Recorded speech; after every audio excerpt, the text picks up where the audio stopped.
Welcome everybody and welcome to Time Traveler's Coin Exchange. Tonight we're going to have another episode of The Coin Vault Has Opened. It's going to be episode 67. I pulled another 2 rolls out of the vault, so we'll see what we get tonight. But for those of you guys who are new to the channel, I used to do a lot of coin roll hunting, and I just did it as fast as I could, going through as many rolls and bags as I could, and I pretty much just put everything in rolls and flips and kind of moved on. And so it's like 10, 15, 20 years later, and I'm trying to go through it, trying to find out what I found now that I have a little bit more knowledge. So we're going to see clean coins, we're going to see damaged coins, but we're also going to see some better looking coins and some errors. As I find errors, I will try to point them out, and when there are things that look like errors, but it's just kind of machine damage or different kinds of damage, I'll try to point those out. And if you guys see stuff that I don't see, let me know. And if I ever say anything you disagree with, let me know, because I want to learn. And if I'm mistaken, I'm happy to learn better, for lack of better words. Hey, Sav Weber, welcome, and welcome to everybody else. So the first coin that we had on the top of the roll was a 1956p. This one looks like it has a partially filled 9, so it's kind of an older die state. You can see around the edges of the coins, the higher devices are kind of getting pushed out a little bit and just a little bit warped. It's not too bad. The coin itself is a little bit nicer looking. It's got really nice details on it. A little bit of wear, but most of its original luster is still there. Not a bad looking coin. Hey Logan's Coins, welcome.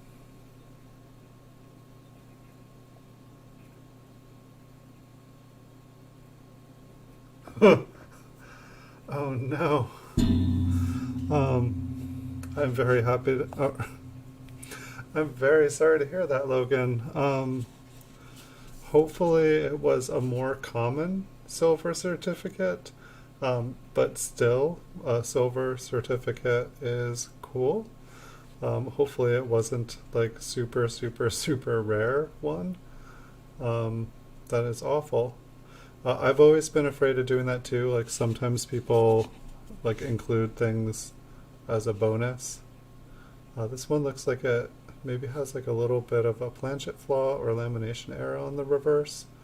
I might zoom in on that just a little closer. But yeah, I always try to be careful for things just like that. Sometimes people leave like a refund check. Oh yeah, there's like kind of a lamination peel. It's really thin and just kind of bent over there. It looks like the M and unum ended up just gigantic there. Kind of just barely caught that one. Alright, so we'll flip that one up. Hey Numismatic Sam. I got to check out your channel for just a minute earlier today, and I saw some of the videos. I didn't get to watch things, but I set some stuff up in the playlist, and I'll definitely take a closer look when I have time.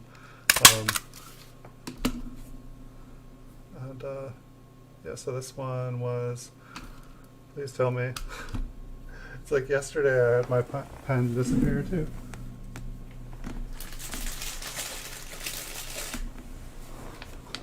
Sorry guys. Got a giant one. This will do just fine, hopefully. Let's see, so that was a lamination peel.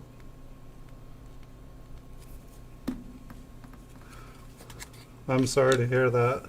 Oh yeah, and the roll here, really no, oh we can't even, oh it's because I'm zoomed in. But this roll here that we're looking at, it really didn't even have, it's not telling me, it looks like it was just a, I didn't even label it a K, so these ones, it was probably just a random stack of stuff that I was like, oh, I'll check these better later, ones that I thought had something going on with it. Hey, thank you guys. Yeah, I always try to be careful. I mean, fortunately, most of the coins I'm opening are slabbed. But it's like still, it's like when I'm cutting open the package, I have to be careful because I don't want to I don't want to scratch the slab. And people always seem to like to put tape. Like the last, I had Indian head sent. I was making a short PCGS video before, and the person like wedged it between two pieces of cardboard and then just went round and round and round and round with masking tape. And like I had to cut that thing out so carefully, and then it was like once I even cut two sides, I was trying to pull it out, but it was like the tape was like totally adhered to the other sides, like they had done it so tight.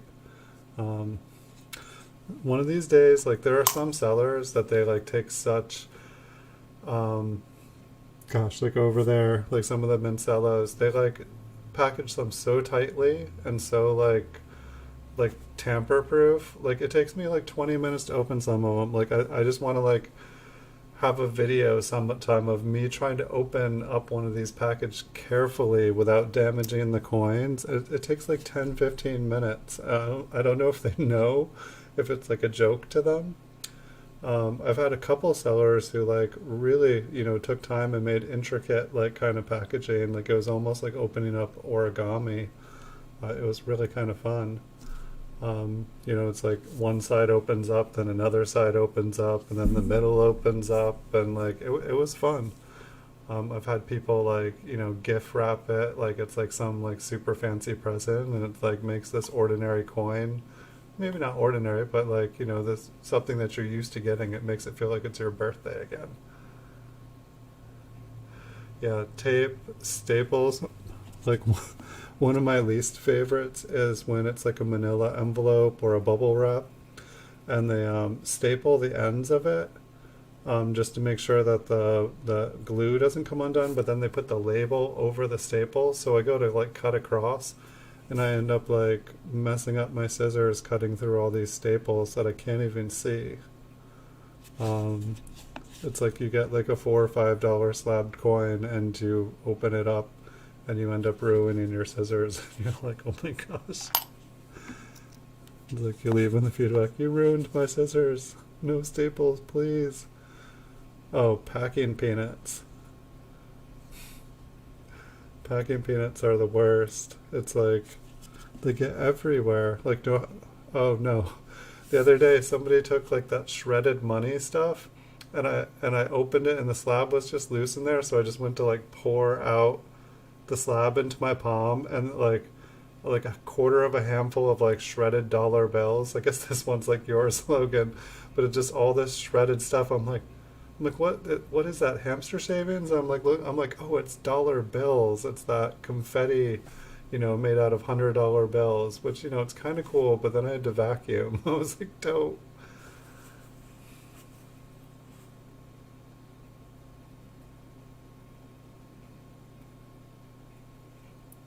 Cool. I'll have to check out some of the. See, like I'm still learning about errors here in the U.S. and I have to imagine there's so many different kind of errors and variants like all over the world. Probably different mints in different places in the world. Like everyone's got a learning curve. Every country's got a learning curve.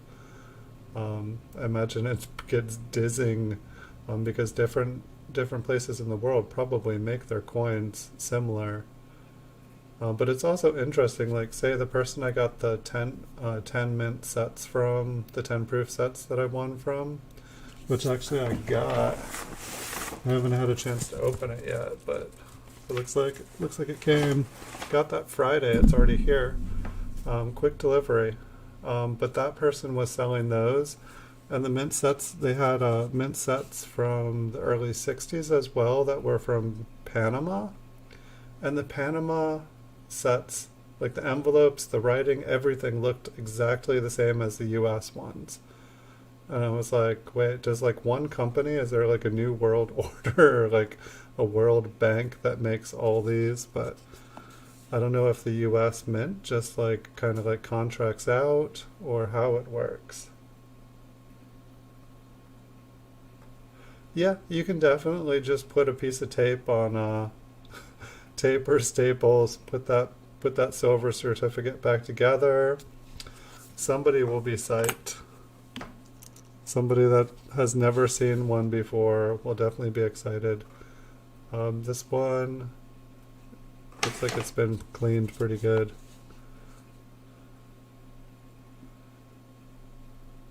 But yeah, I'm excited to look at those mint sets.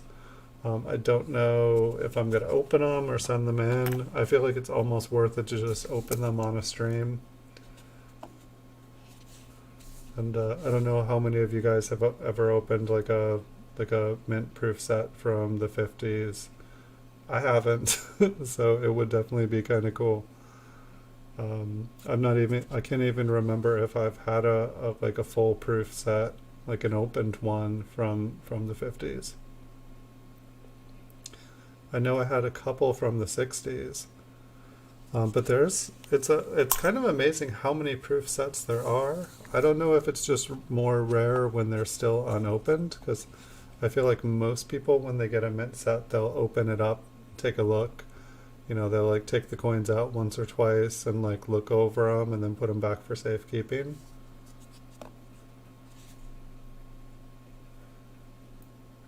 Sam, do you have a favorite coin from that you collect in the Philippines? Is there like one that's like your favorite?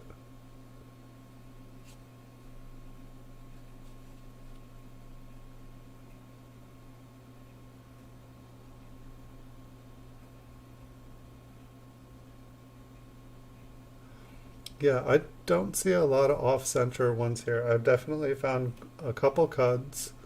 I found some ones with like, struck through grease. Um, but I feel like I like the off-center ones, it's like that I find it's just like a few degrees off-center. I feel like they don't even really count. I feel like collectors really want them, like a good portion. This one's pretty heavily cleaned.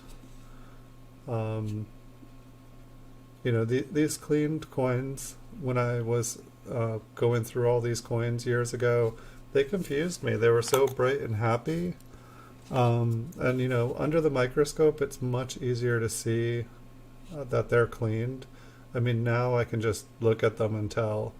But I mean, even sometimes when I'm looking at a clean coin, like say this one, like I believe this is original luster. It's got great detail on the wheat ears, but there's just something about some of the areas of it. I think it's just natural wear, but just sometimes the way that wear happens on the coins kind of reminds me of being cleaned.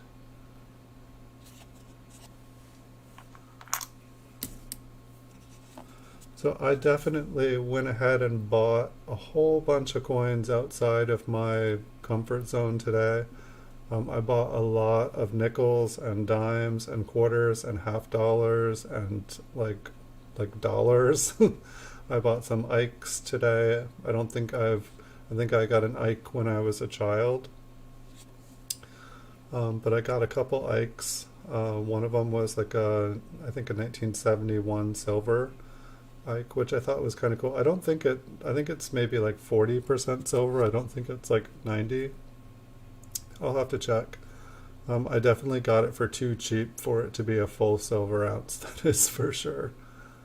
But the slab says silver, so I'm pretty darn sure that it is at least probably 40% silver. I can't imagine them doing less than that, but it's always possible.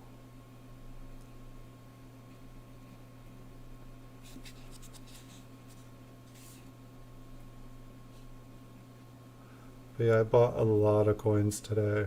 Um, I don't know, we'll see how it goes. I sold a lot of coins today, so fortunately it kind of evened things out.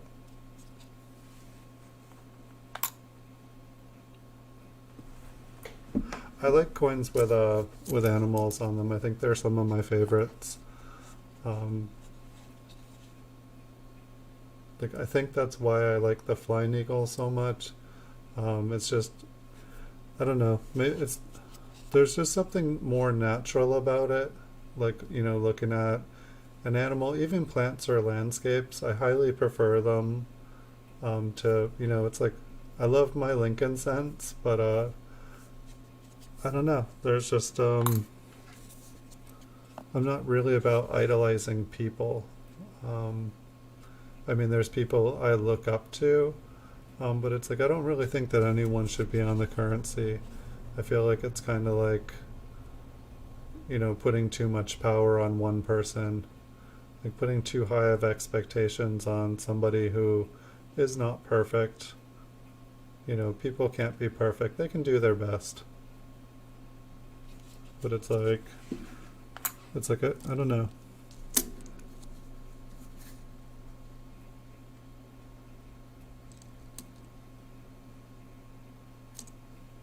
No mint mark and with mint mark.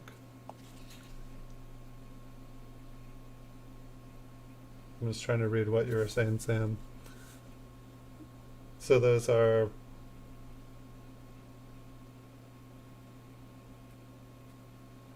like those ones have the best variety on them, or they're the most famous, the most well-known ones.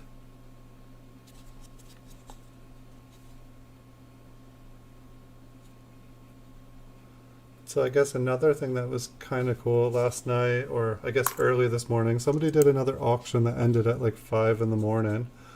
And so I actually bid on it tonight. I was willing to let it go. But I got to join the proof 1936 Lincoln Cent Mafia last night. I finally own a proof 1936 coin. It's genuine. It is not gradable. It's got environmental damage on it, but it's been graded by PCGS. I'm going to put this one on a flip. It's pretty nice. But I was kind of excited about that. So now I can I think that was the last coin, or the last proof wheat cent that I needed to finish. Well, I don't have the teens yet, but those are a whole different beast, I feel like.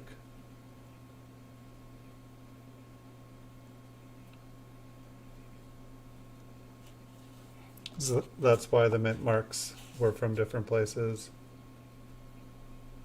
Yeah, I find it really fascinating how different countries will mint other countries' currencies. I can understand them, getting the planchettes. This one's got a little die crack connecting the ear to the edge. It looks like it runs down through it. Almost looks like there's a little die chip. And I don't think it exits. There's another little die crack over here. I feel like those are kind of like the two most common places that I see it. I usually only see one die crack.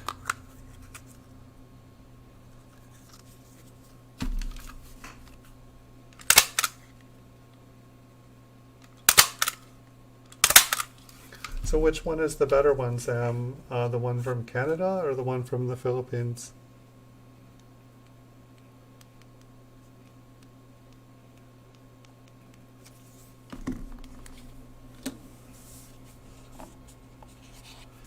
I'll have to check out a picture of one so I'm familiar with it.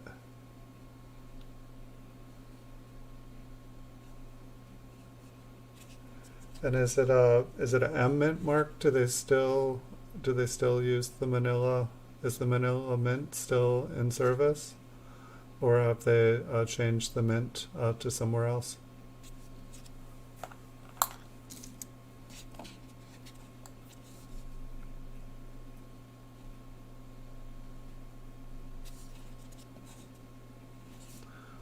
Ooh, I don't even know.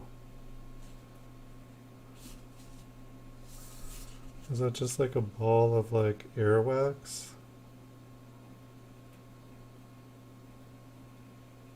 I thought it was damage at first. I mean, I think on the west side of it there, I think that's just all stuff that's been smeared over the side. I think I'm just gonna steer clear of that coin. We'll just move on to the next. That was kind of gross. We may never know or want to know what was on that coin.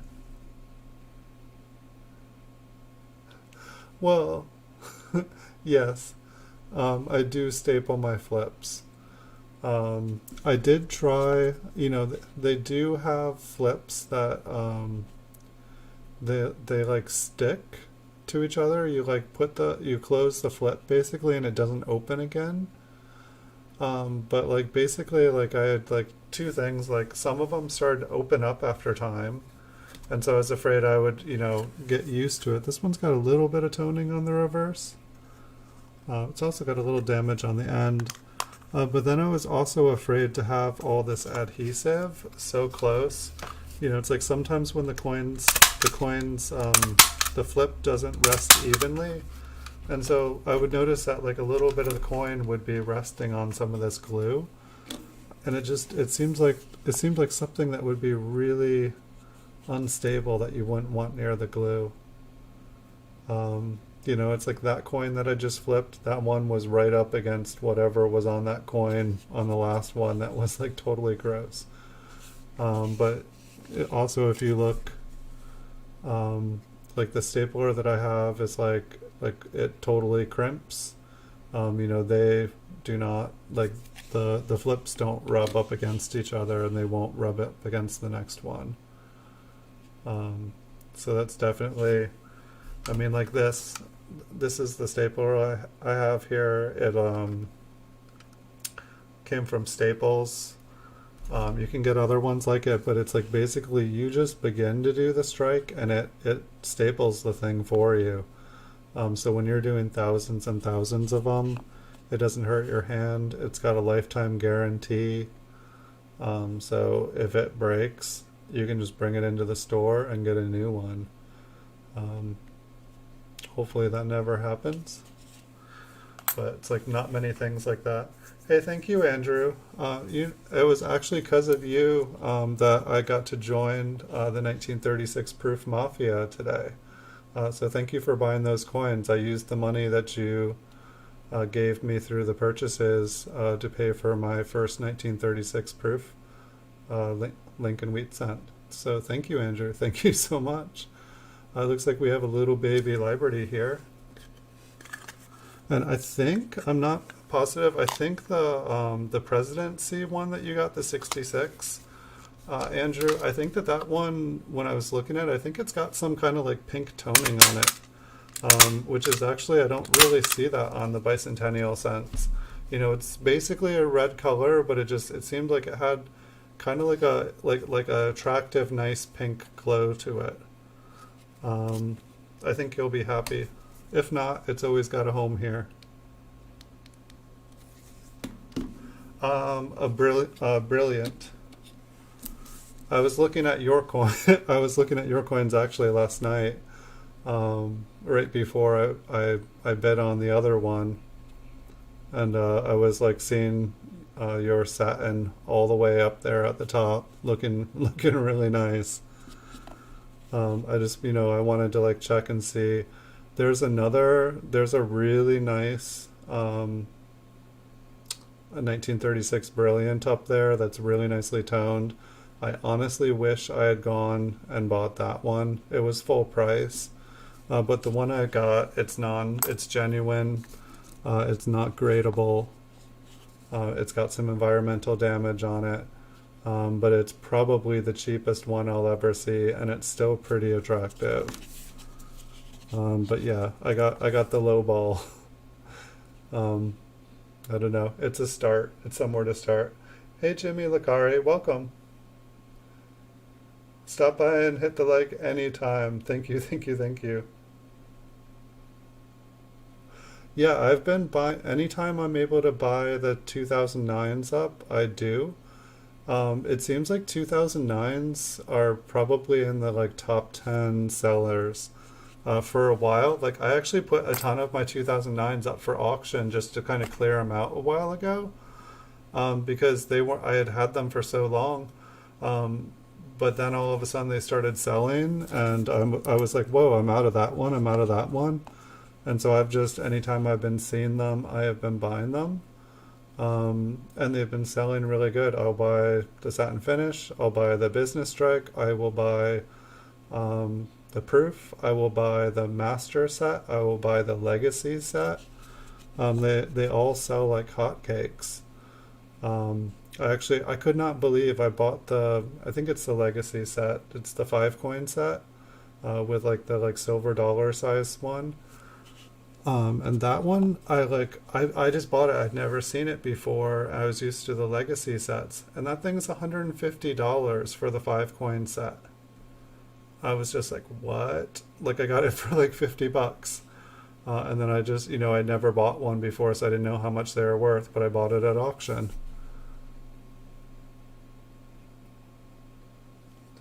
And so yeah, the 2009s seem really hot. The 1970s, they seem really hot. Or like, well, the whole 1970s, pretty much, the whole 1960s. 60s and 70s and MS66 or higher. They seem to like go really, really fast. The year 1960, great. The year 1970, great. Um, Almost want to flip this one. Just looks a little worn on the reverse. The 1982s have been selling awesome. Even the zincs have been selling awesome. It blows my mind so much. One really weird one that started to take off, 1954S, and I'm loaded on them, and so is quite a few other people. But it's one of those coins that like they're beautiful coins. You can get them for a good price, but just nobody wants them. But for some reason, like I sold a couple that had die cracks on them. I sold one for over $100, a 1954S MS66 red. Like over 100, and they were super happy. It had like a couple die chips on the reverse. I have one just like it too. I found two of them, and they both have the exact same die chips on them. It was kind of cool. Some air coins are worth a lot of money. Some coins are, some are not. There's, like a lot of the ones that like I'm seeing here are like kind of like $2 to $5. The ones with the lamination where the metal is kind of messed up on the coins, those are kind of like $2 to $5. The Liberty, where this one's got a little bit of toning on it. When I look down on this one, some of it's like bright blue. Most of the coins, some of the RPMs can get kind of pricey. When we were going through the 1970S, we found a couple 001 RPMs. And I saw some of those go on eBay for like $40 this week, which is weird because they're priced at like $8 on half the pricing guides. But then I see that the price at auction is going for way, way, way more. I mean, there are some air coins that are worth thousands of dollars. I haven't been lucky enough to find any of them yet, or spot and recognize them.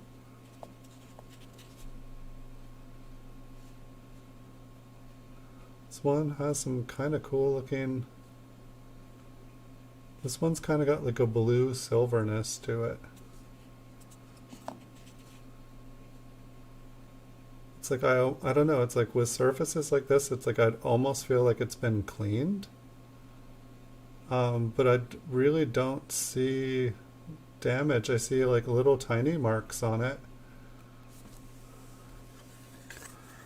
Like this one's it's got a really interesting surface. I don't know if like people like sometimes like paint coins with like nail polish or something.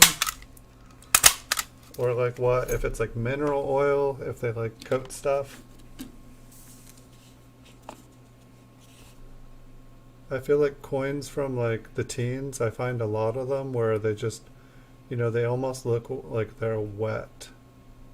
It's oftentimes kind of an attractive look to them. But it just makes me wonder. It basically makes me wonder if it's natural or if it's had something applied to it. Yeah, I've been, Andrew as well, like I've had quite a few, like earlier someone bought one of my 1940 Proof 65, or was it a Proof 64? But like I've been having people buy There seems to be a larger interest in the early proofs all of a sudden as well. And I'm seeing coins go for double their PCGS value at auction the last 24 hours. I don't know what's going on. I think I was saying something about it last night, but I was seeing it today too, and it was like, I don't have good examples off the top of my head, but they weren't special coins. They weren't toned. You know, the dates, it was stuff that I see all the time. Like there's money coming into the market that doesn't know, it's like blind money just buying blindly. Which I can't complain, but it makes me kind of it reminds me of 2008, like right before the crash. Um, just, you know, companies just trying to get rid of zeros and ones and turn it into anything else because they know their zeros and ones are going to be worthless. Well, have a good night, Logan. Thanks so much for stopping by. I will see you again in the future, I hope. And I need to come and check out your new channel too. I definitely already stopped by and pressed all the buttons on it. But I will come by again and see what you are making. And I need to see what Tyler is up to too after he said that he got banned from streaming. It looked like I saw him upload a couple of videos today, so he must be able to still upload videos, which is good because it's got to be hard to like just be starting a channel he's been doing really good, and then to be told he can't stream. That'd kill me. That'd be like eBay saying, sorry, you can't do eBay anymore. And I'd be like, I just spent 17 years of my life building an eBay store. What do you mean? I'll check out this 4 here. No, it's just a shadow. Just a shadow. Okay.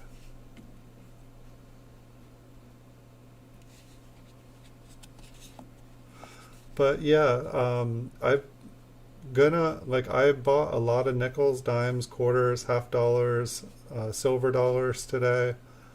I'm definitely gonna have a bunch of new stuff coming up. I think I'm gonna start buying a bunch of like the early proof stuff just all around the board. Um, I know I was saying I was gonna do it maybe a week ago, but I think I might try seeing what happens if I buy a bunch of gift store online's coins. See if they get a bunch more graded. I assume they grade them themselves, especially since he was saying he wanted to get, when he was gonna buy all my coins and then, said he wanted to cancel the transaction. He was saying he wanted to get them all graded. So I think he's looking for more early proofs to get graded. And that's exactly what I'm doing. I mean, I just bought all those proof sets so that I can get them graded. Whoa, what's going on with this one? Does it just have a dark rim? I thought it was like a super flat one. I'm not sure if I'll be able to show you guys. Like, the rim on this one is like dark brown. Like, so it was like, this is kind of what I was seeing on the reverse. But it almost looked like this like thin little strip of red coin was laying on top of this one here. Really nice reverse. At least the reverse on this was stunning before it found its way. 1955. It's like an MS-55 brown. Well, it's got a brown front, a red-brown back. Not a bad coin though.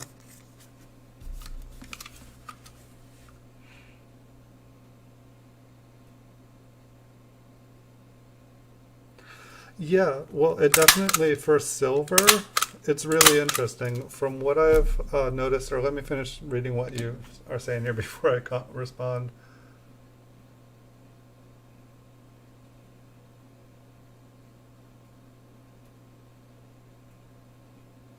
So basically what I've noticed in my experience watching the stock market and watching metal prices move and being into coins, my experiences have been this.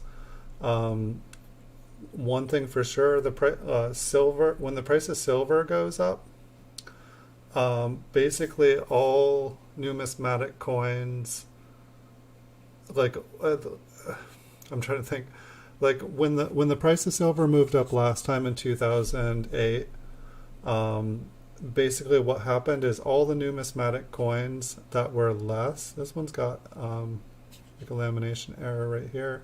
All the ones that were worth less, all the numismatic graded coins that were worth less than the price of silver increased up to the price of silver.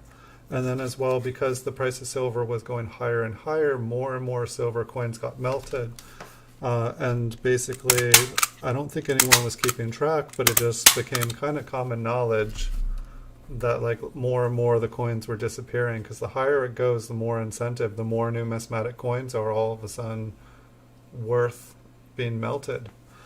Um, and so that's kind of sad.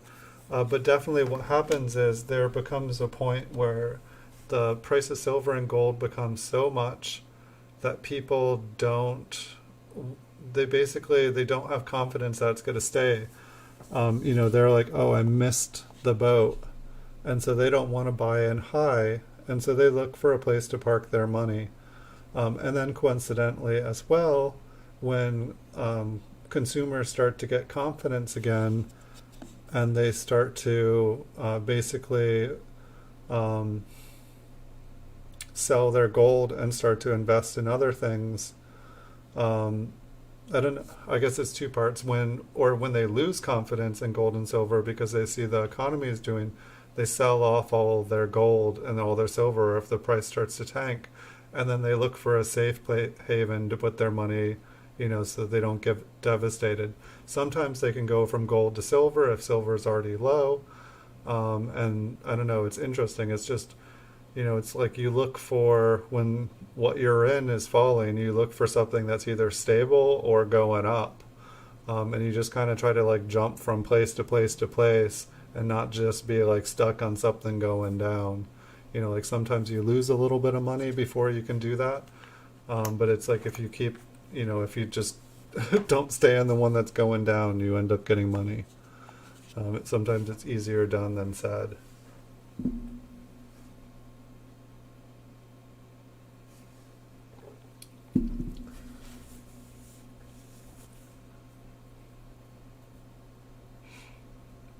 I'm sure I have some 1943 P&Ds loose somewhere. I know we've seen a couple on this show already.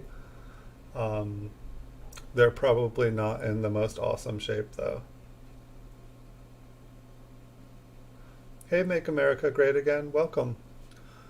Yeah, I will. I can try to, if I come across a nice looking one that's not just completely destroyed and damaged, Sev, I can try to put it aside for you.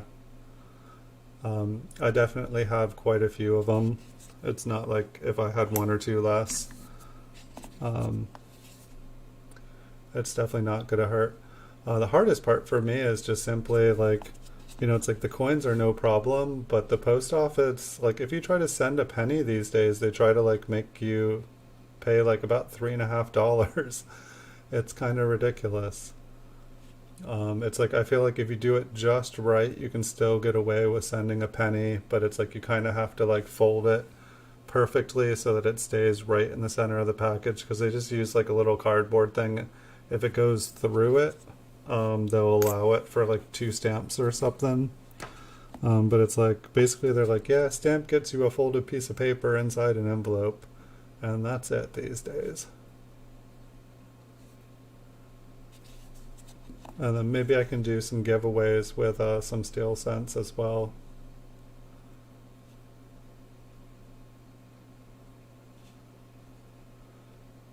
This one almost looks like it has some color on it. I think it's just an attractive brown reverse. I don't have billions of coins anymore, Andrew, though. I used to. I mean, I went through like 5,000 count bags. I don't think that's a billion. But it was definitely a lot. Like I used to have like pretty much a full room of coins. I'm surprised. I was on the second floor. I was so afraid like my saves were just going to go through the floor and like crush the people that lived in the apartment below. Like I was in like a duplex, and I was so afraid that the floor was just gonna break and like crush the people that lived below me.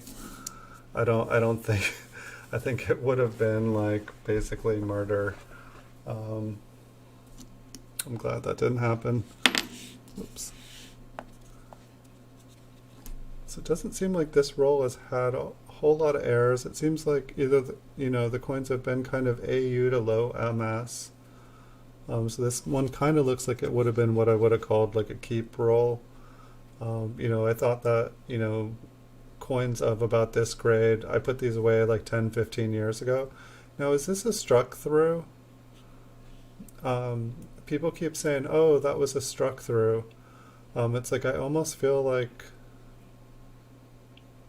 people were saying, oh, check out this video, but it's like, if you look here, coming down, and then it kind of like goes around here, like is that Lincoln's profile? Head.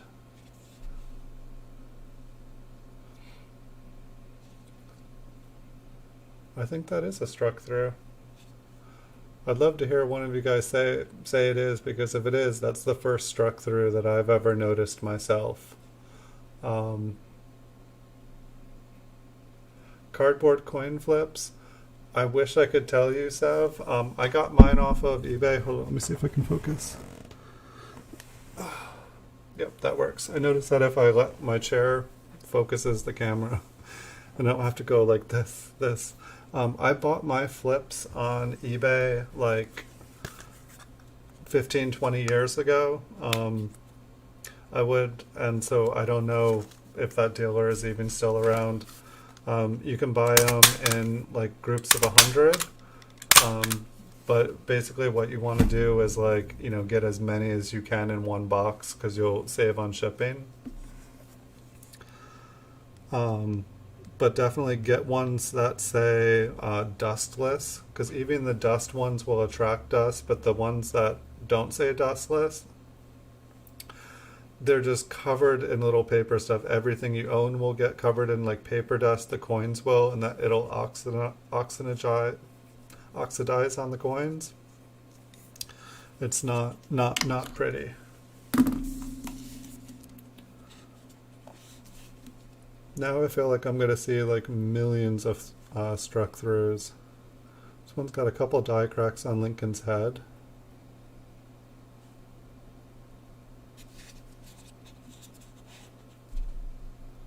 But it's kind of interesting. I don't think I've ever seen that. I mean, I almost feel like I can see that same kind of thing. You can see like kind of the V coming down through the C. I feel like the other one was much more pronounced. I don't know if there is any value to them. I almost wonder if you can kind of see it.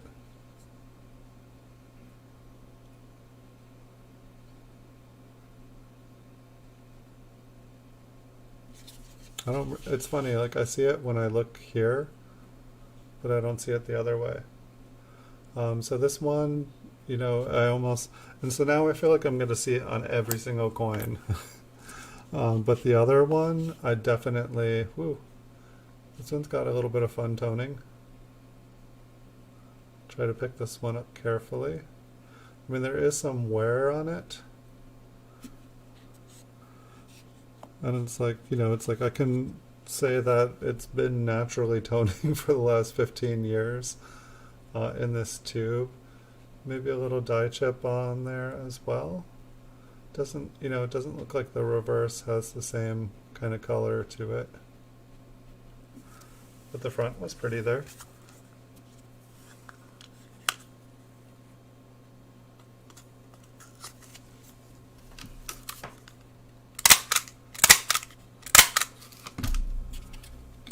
But yeah, I want to say that when I was buying flips, I probably bought them in like 5 or 10,000, maybe 20,000, groups. However, I feel like it would come in like two flat rate boxes. But at least it's like if you figure out like how many, like it'll usually kind of like, I'm trying to think. I mean, you might only need like 100, and then it's like a mute point. But if you plan on doing lots and lots of flipping, there is basically a spot where you get to a certain amount, and that'll fit in a flat rate box. And then that's kind of the increment that you want to go for, because then it's like it'll basically it'll just be the same over and over. Like it'll keep the shipping price after that point will just keep doubling, and so you just kind of keep buying an even amount of that.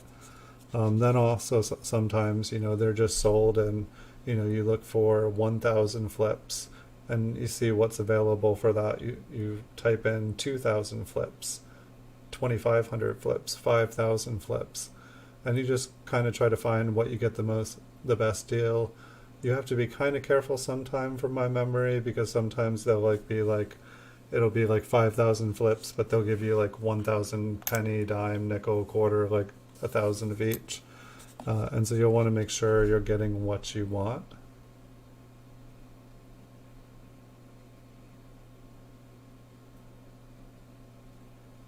Nice, you got all your stuff ready, and now you can watch some more. Awesome, Logan. That's the way I try to do things in life. I try to get everything done so that I can do the things that I want to do. I feel like when I was younger, I would try to do all the things I wanted to do, and then I'd never get all the stuff I was supposed to do done. And so I found when I got stuff ahead, I was just actually able to like stop and enjoy and do what I wanted to do. Um, and all the people that expected me to do things were always happy, and that made me happy, and that made them happy, and everybody was happy. I think that bee just has a little scrape on it. I'd like to find another one of those rolls. I think some of my favorite rolls are the ones where it's just like a stockpile of coins that I thought were heirs. What would be fun for me is, since I've been really into like early proof coins, I'd love to just see like an early proof coin, like a circulated one, just pop up. Um, I don't know why. I don't think I've ever found a proof coin, just in circulation, in early, like a wheat cent, like even in 1957 or a 58. I don't think I've ever found one in a 5,000 count bag. And it's not like, like a 57 or 58, it's not like they're that rare. So that was the first roll. So the second roll, let's see what this one looks like. Originally it was a 1960D. This one's got, it's got a K on it.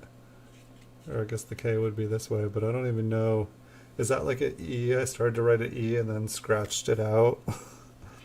Oh wow. There's like a pretty toned coin on the end that I almost don't even want to touch. How do I get this out of here? No.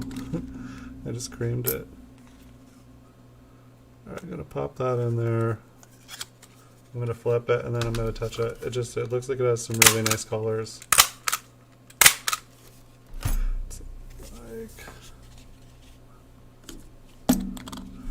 Yeah, that's the problem with the light here, though. Here, I can turn the light off for a second. I think we'll still be able to see it.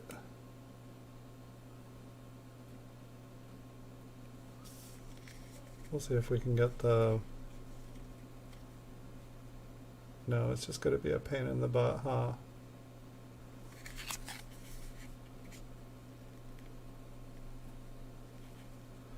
Like, I believe this bottom part here is like really, really bright.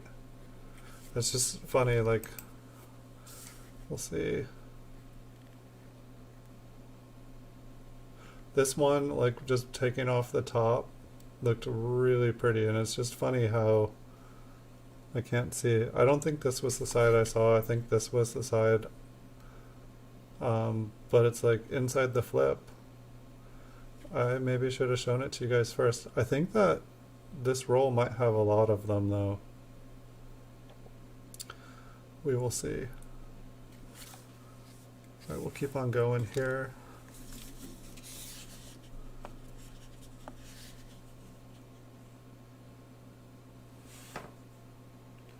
$8 under spot. How are you doing that?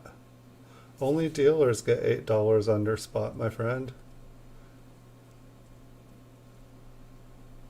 That is pretty impressive. Yeah, I don't know if this one is natural or what. And it's funny, like that, this kind of looks bright to me, and then I come onto here, and it looks dull. It looks like it has like gray mud on it. I want to say it's been cleaned. The front on here is like really, really bright.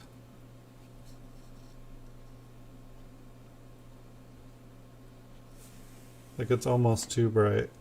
Oh yeah, I didn't even dump these out because everything wanted to spill out and look beautiful. Okay, we're in business now. I think that one's been cleaned. But hopefully, it looks like we may have some really pretty ones in here. This one's kind of interesting. It like almost looks like it had like some kind of like rusty, like a rusty coin like next to it at some point.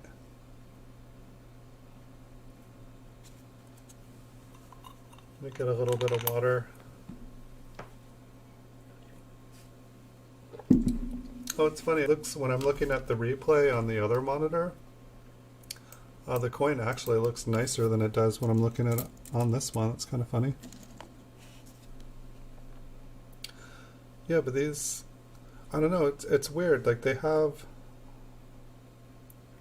look super bright and happy when I look at them, and then they kind of look kind of dusty or chalky. But then when I go to like pick them up again, they just look really, really pretty. Like these, I haven't really seen many. This one's got some really nice details. It's got some scratches over here. But it's weird, like it looks so pretty when I look down on it. It looks so smooth, and then everything's kind of like, you know, there's all these like little kind of like dark dots all over the coin. I don't really know what's doing it.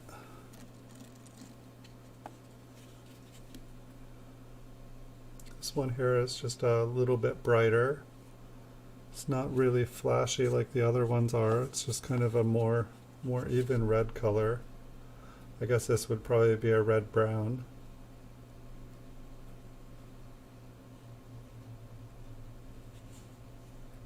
Almost looks like it's wanting to tone up at the top there. You know, that, I mean, that could have turned black up there, but instead it looks like it's kind of like a violet color. I'll take it.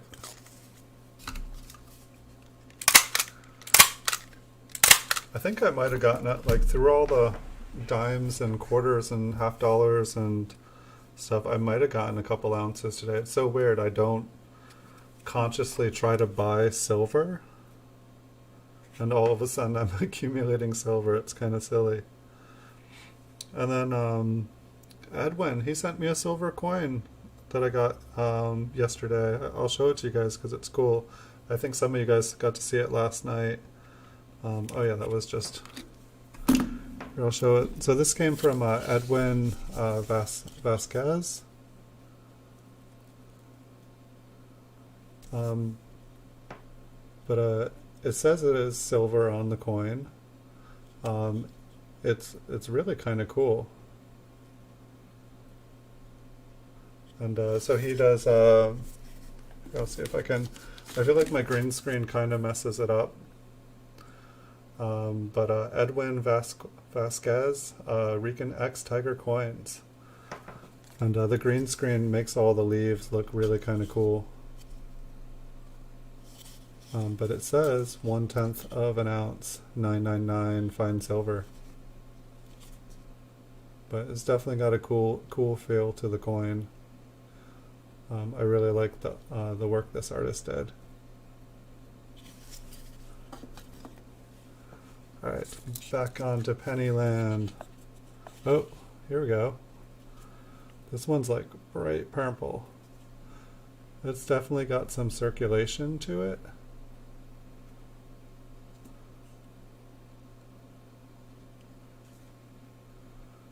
But it is really pretty.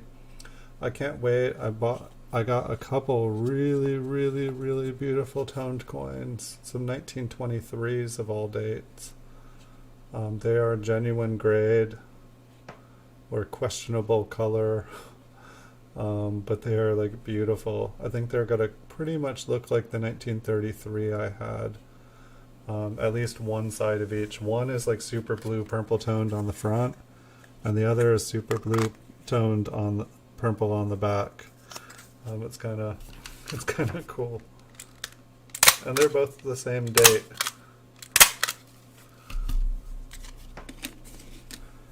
Yeah, so apparently I don't know what's going on. If maybe this was like a toned stack of coins.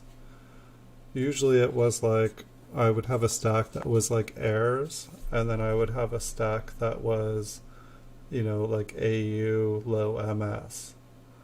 And maybe I feel like usually if a coin was like super beautifully toned, it would like go in a flip, or it would go in a little plastic baggie, just so that it would not be touched by anything again.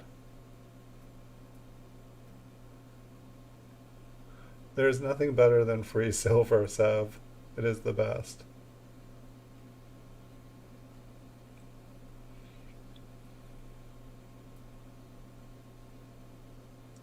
The partial double rim. Is it just like the edge of it has a second rim? Does it like I've definitely been finding like the partial shoulder strikes, or partial collar strikes, sorry. And it's like the rim is kind of beveled down. It actually, instead of the rim going up like a rim, it goes down. And they look really cool. I don't know if they are worth a whole lot, but they look really cool just because it's like a rim's supposed to go up, but these rims go down. And so it makes the edges of the coins really thin. This one's got a little bit of color on it as well. It's pretty much a red brown. It's wanting to like flirt. It's wanting to say, I have color. Look at me. I'm pretty.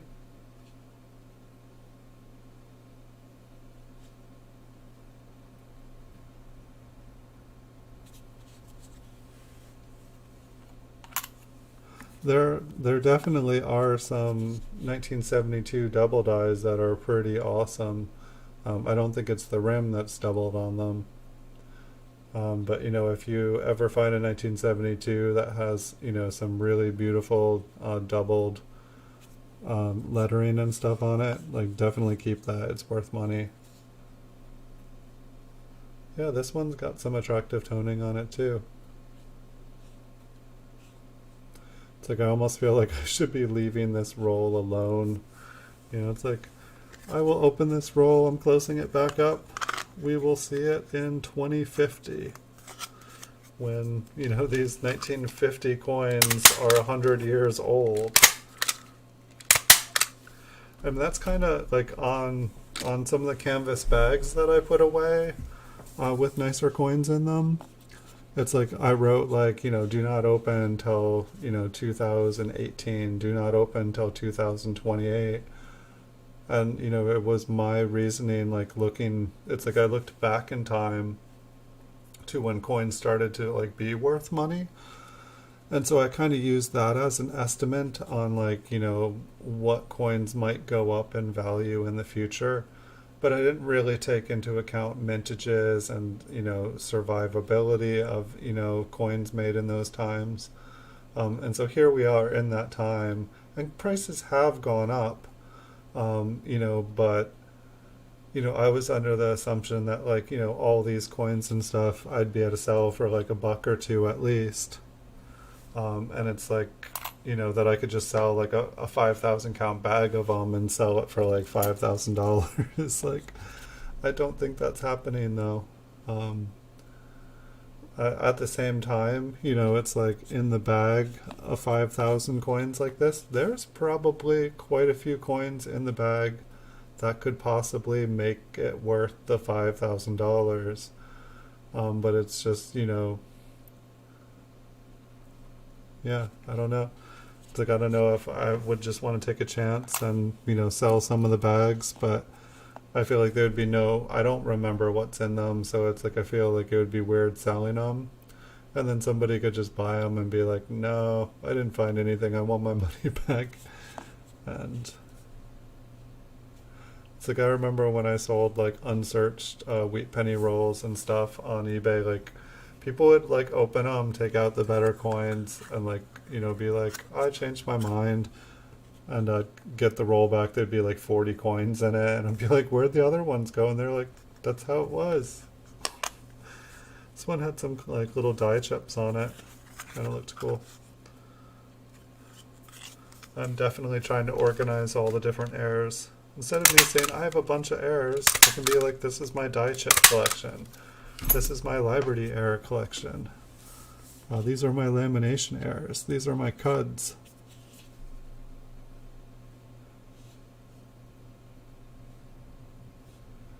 This one got a weak 1 on it. Maybe there's a reason. Maybe we will never know. Maybe just a worn die.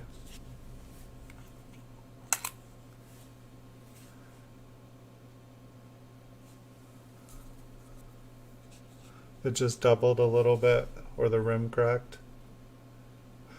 Yeah, I mean, is it kind of like, this isn't a good example, but I definitely find coins. Hold on a second, I lose coins too.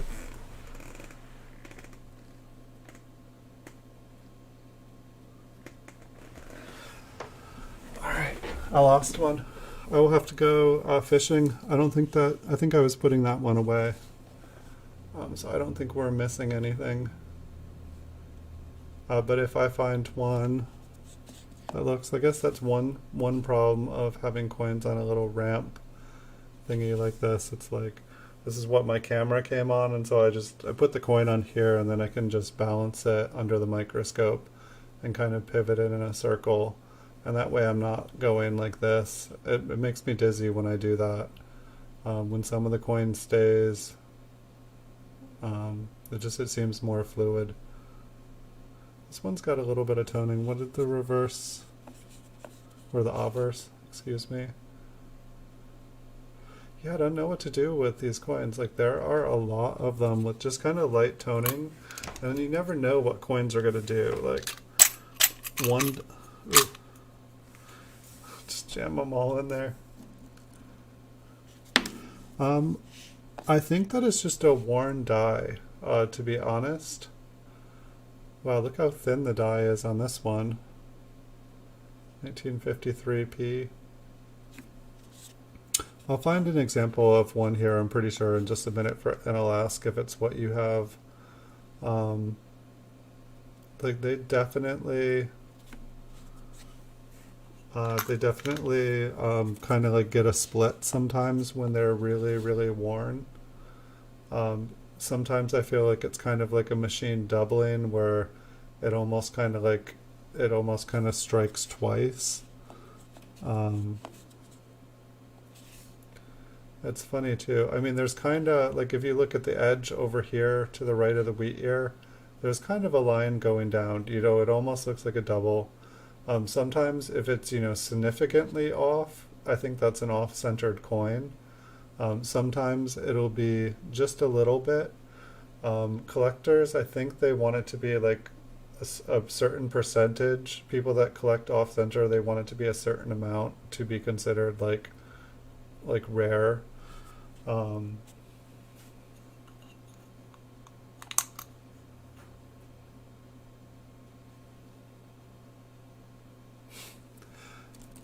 Yeah, I wish that older nickels were made out of silver too. That would be definitely, like, you can still find quite a bit of older nickels in circulation, and it would totally make, like, going and finding them. So is it kind of like this, Logan? This is a much better example. And so it's like, with that kind of doubling right there, I would say it's like a later stage die. You can see kind of that like the devices kind of look a little stretched. Everything's kind of getting pushed. And I think basically the rim does the same thing. The rim gets kind of stretched as well. Does that really have that blue? So funny, like the colors don't show up on here. Like down here, when I look down on the coin, it looks kind of like a really nice blue color. I bring it under the microscope. Nothing.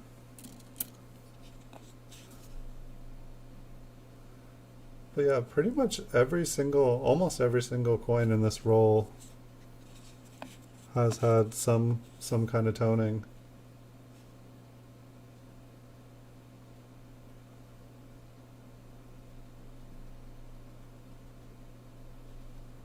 I almost wanted to say this one had kind of a struck through thing going on, but I think there's just a scratch that goes right through the O.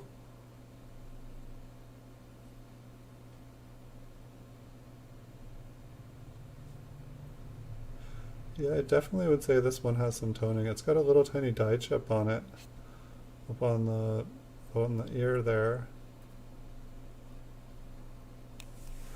I will flip it for the chip.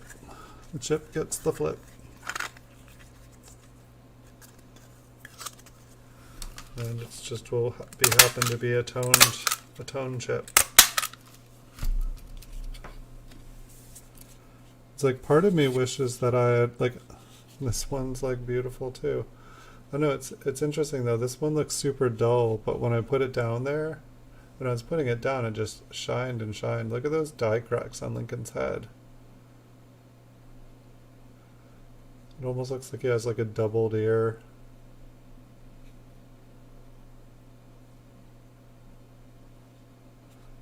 Yeah, like his chin and the coat, like from here, when I look down on it, it's like super bright.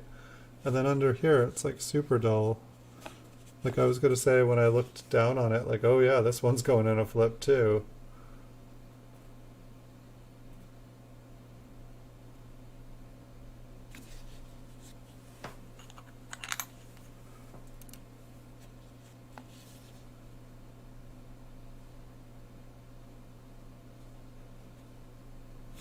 It's like I'm curious if there was like one coin in here that like toned all these.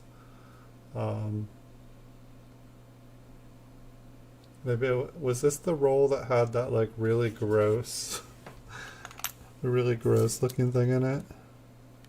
I think I need some more of that. I think the D just has been struck, but it almost looks like there is a split serif on it. We'll check out the reverse, and then I will. So we've got some toning on the reverse as well. And I wish you guys could see. That's one of the reasons I started making these videos, was so that I could show coins on different angles and like with the light hitting it, because I thought I'd be able to show toning. But like I don't know if I just needed to get a special camera or a special light setup. Yes, if only pennies were made out of silver. That would be very, very awesome.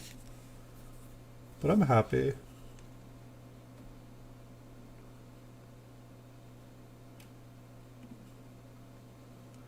We'll see if we can go in a little closer.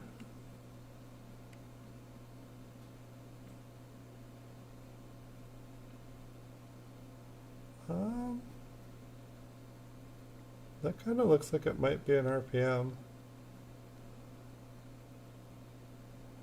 Like it looks like the bottom is split and it looks like the top is split.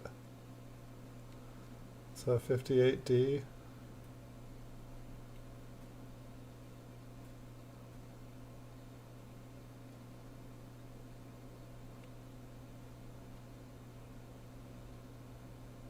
Sorry if I've been drinking a lot of coffee lately.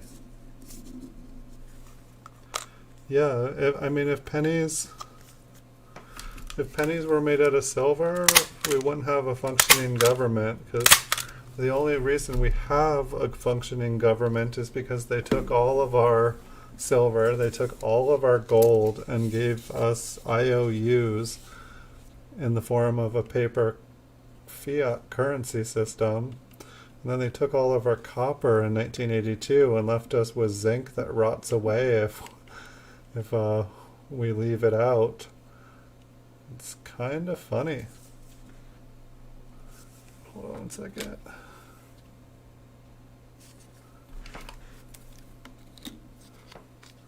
Yeah, we all used to have, or at least our families used to have, gold and silver. It's kind of sad. It seems like maybe they've just started to have spent it all too, and that's why everything is starting to go crazy. Yeah, this one has some nice toning too. It'll be interesting. This one's like blue on the reverse. I wonder if you guys will be able to see it. It's like, I guess I feel like it's some kind of tonings my camera will show and some it will not at all. But like this coin, it kind of looks sky blue when I look at it. Yeah, I saw some 1960 small large going for insane prices. I'm almost ready to like go back through all of my 1960s and really look at them up close, make sure that I don't have any small, large, small. And I do have that proof roll of 1960 proofs in the Mancellos. I haven't gone to go through yet, so I'm hoping. It says they're all large state, but you never know. I'm not quite sure. It almost looks like there's kind of something connecting the date there and what this one's all toned to. Like really, like this is like the most toned roll, and I don't have a reason for it. The only thing I can think of is like these were coins that I thought were pretty when I put them in.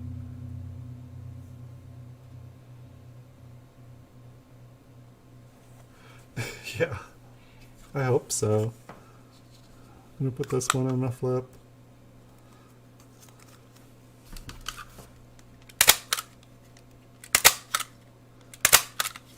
Like I couldn't believe, and ever since like somebody put a bunch of like high grade ones like proof 68s up, and when those large small ones like sold, like people have been buying out all of my 1960 proof 68s and 67s. Oh yeah, I wanted to check that out up close. They've just been buying all of those out, and I think it's because they're seeing the prices that the other ones sold for. And I saw some crazy RPMs too. Like I saw like a 19, like the small over large or large, I can't remember which one it was, but then it also had an RPM on it. And it was like an MS63 or MS64, but it went for a crazy amount of money. I was just like, holy cow.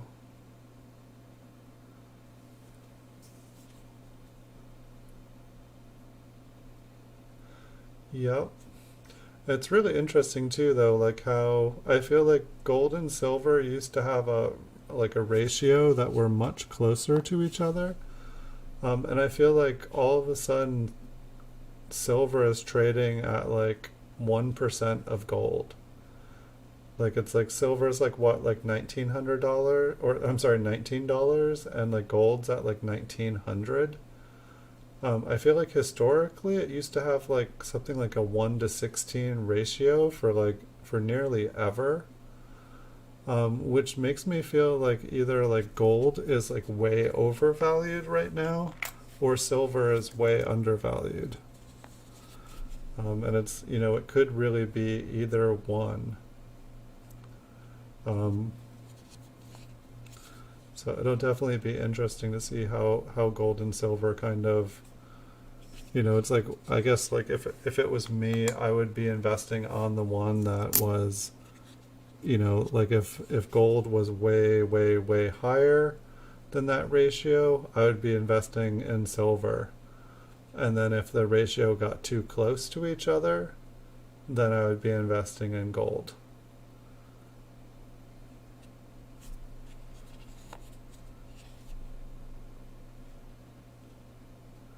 But I stopped investing in gold and silver. I don't know. Like, I mean, it's like I guess I'm buying silver coins right now, but I'm buying them for the coin, not for just to own gold and silver. It's like I almost felt like gold and silver had some interesting energies to them. And it's like when I sold off all my gold, it seemed like my life just all of a sudden started to go better. Um, I don't know. I probably sound superstitious, but it's like pretty much any gold that you own, it's been melted down probably 1,000 times before, and probably 1,000 hands have held it. And probably half those thousand, well, I'd say probably 999 out of those 1,000 hands have died. And probably half of them died for that gold. It's just, there's a lot of gold with like dark history. You know, it's like you just look at, the gold rush, and it's like people like, come out here, mine, get a bunch of gold, and then like as they're like leaving to go back to their families, they're all, someone else just like lets them do the work and then bonks them over the head and takes it. It's like, thanks for doing all the hard work. I'll be taking that.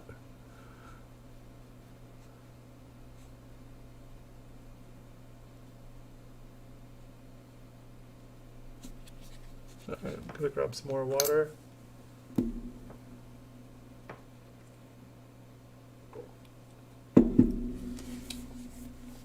Yeah, it was kind of interesting when all the countries started asking for their gold back,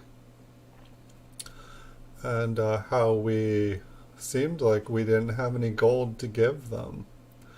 Like I feel like Germany was saying like, hey, we just made all these new laws that require us to hold, the majority of our gold reserves in our country, and so you need to like send us the gold back. And we were like, okay, we'll send you a couple kilos. Like, no, we want it all. Like, okay, we'll send you a couple more. This one looks like it's really worn to the date, or really worn out.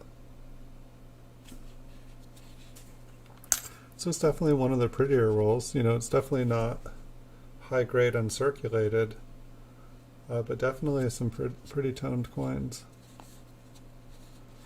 Seems like a lot of these have kind of like a bluishness to the back too. It's like I feel like a lot of people when they like see like a brown coin or a red brown coin, they're like, oh no, I want red. Red is what I want. Red is beautiful. But it's like I feel like those people miss out a lot. Like there's so many beautiful shades of brown.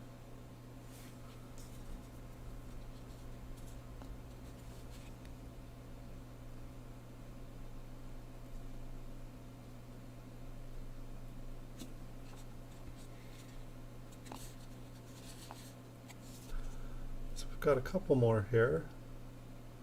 I don't know, I almost think I have enough energy to grab another roll. I think we still have about a third of a roll here. But if anyone else wants to see another roll before we finish this one, just let me know. I think I'm in the mood to go do another one. I might check eBay really quick in between, just make sure that there's not anything I need attention. It's like funny, it's like pretty much I'm usually on eBay all the time, like all day, hitting refresh, checking places that I've never checked before. And then it's like I started doing these streams and making videos and stuff, and it's like I'd like come back after an hour or 2 hours and I'd be like, whoa, what happened? Somebody bought all this stuff. When did all this stuff come? Did I miss anything? Like, it's funny how much stuff that can happen in an hour, and it seems like it's whenever I walk away from my computer, that's when all of a sudden like really good stuff gets listed. Okay, I will grab another roll here in just a couple minutes. Seems like it makes sense to finish this one first. That one certainly is bright and happy. Some of these are just really interesting because they look like perfect and bright and happy and just colors. Okay, this one, a little bit of the color is exploding on it. But like up at the top, this is kind of what I've been seeing on a bunch of these coins. Just this almost like, like teal and aqua and pink and purple, but it's like I'll like turn to this angle, and I can't show it to you guys. This one looks really, I don't know, it's part of the coin is really smooth. Like you look at the wheat ears, and some of them are sharp, and then some of them kind of get all dull. And then it's like everything's super, super bright. It's like, I just don't know if it's a type of cleaned. But it's pretty. And it's funny too though, because it looks really smooth and natural when I look down on it. It just looks like gorgeous. And then I get it under the microscope and it looks kind of like dull and dusty.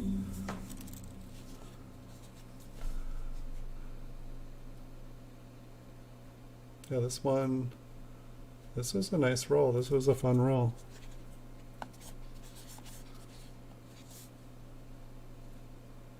This one has a die chip on it. It'll go in a flip, die chip on the other side. An interesting looking wheat ear up at the top there.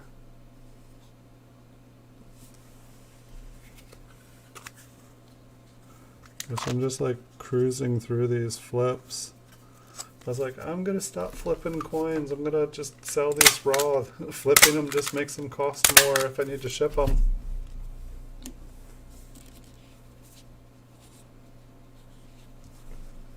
I mean, for all I know, when I put all these coins, looks like this one maybe has like a die crack.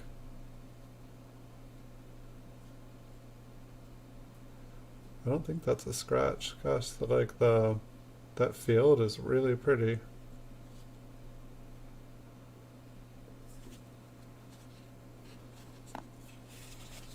I don't even want to touch this one again.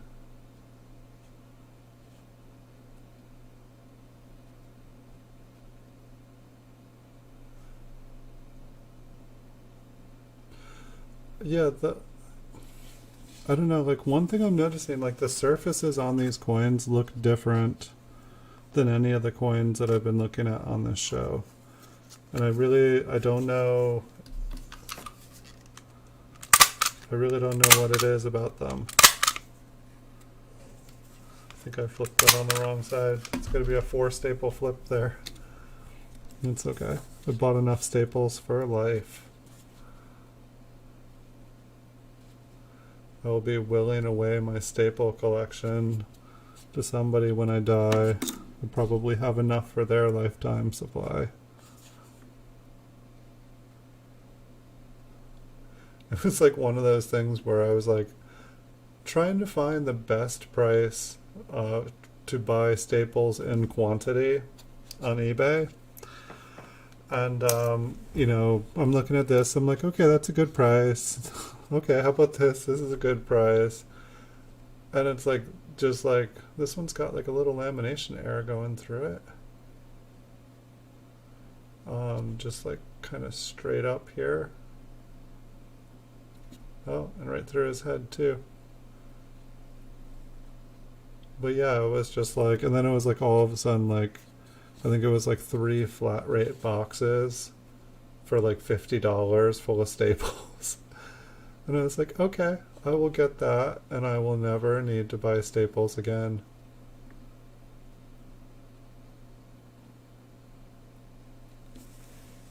And I definitely have not to get staples again.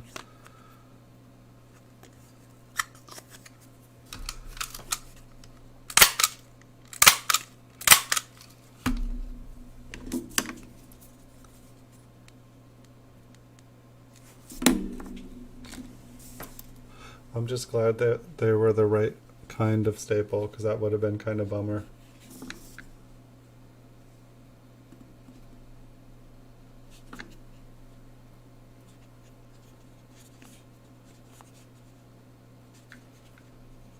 It's like a big fingerprint. Maybe that's it. Like it's all toned, but then all these kind of like dot dot dot dot dot I mean, it's like this one, I feel like those dots kind of come together and show a fingerprint. So like maybe it's, you know, that they do have nice toning and a nice surface, but they just have kind of a fingerprint interrupting the flow.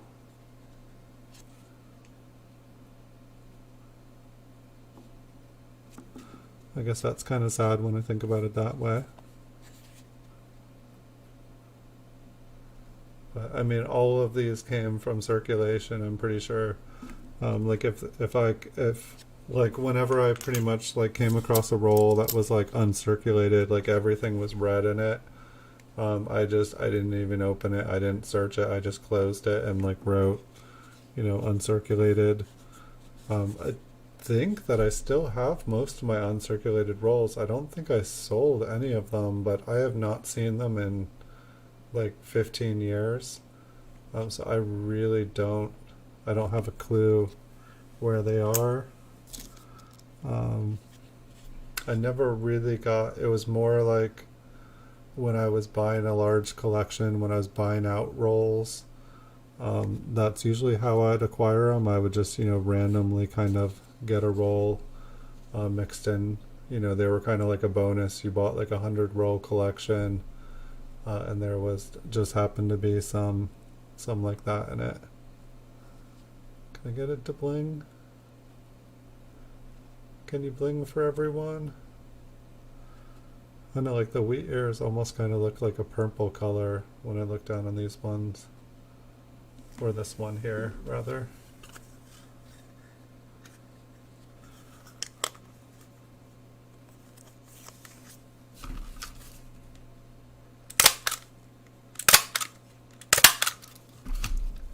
I think that this roll has had more pretty coins in it than any one that we've gotten to look at on this show.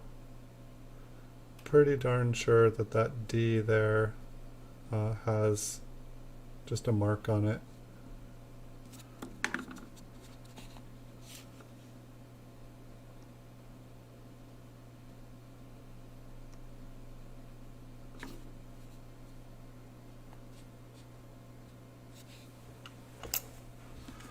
I definitely can't just flip every single one of these, or I'm just gonna be flipping all night.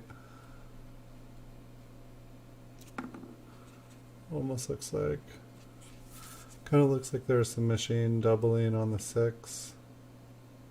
Maybe it's just a strike. Let's zoom in on the mint mark while we're already here.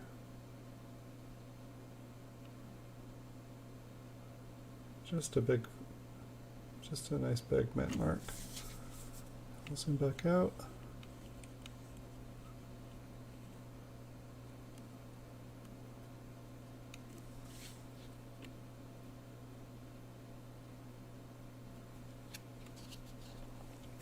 It'd be kind of cool if I had like multiple microscopes just set up so that I could like basically like move one aside and just like, or like if it had like different lenses so that I could just like quickly rotate the one that was filming on so that I could just instantly go up close.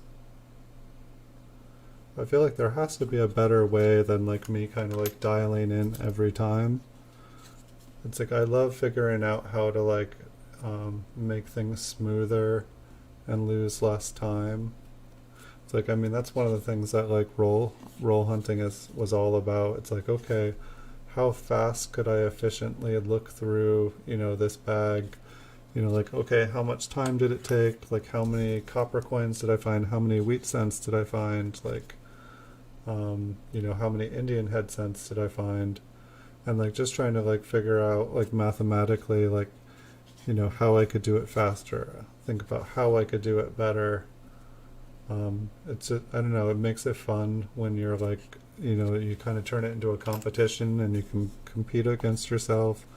But at the same time, it's relaxing, you know, gets you off of, gets your mind off of all the things that you've been thinking about at work. But I guess the thing is now, this is my work. I mean, this is what I do for fun. But here, I'm going to grab another roll. I'll let you guys stare at this coin for just a minute.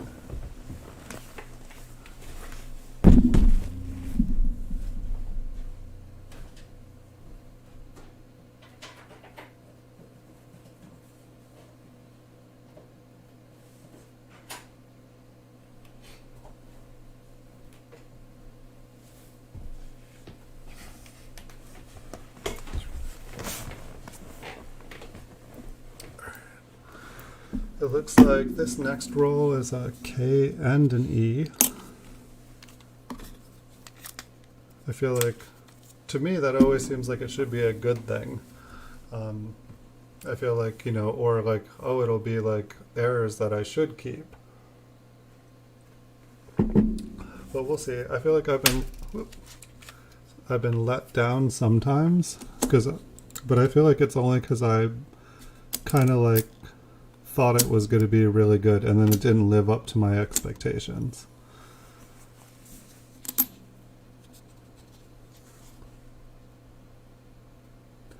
But the fact that there is an E on it, that means that there should be at least some coins with errors. So hopefully we will see that. Wow, this die is like so worn down. It's like if you look, it's like almost like the rim is starting to come down into the lettering. The lettering's trying to go into the rim. Everything's just getting messed up. That almost sounded like there was already a coin inside the roll when I dropped it in there. Alright, so this one is not an error, just it has started to fill in.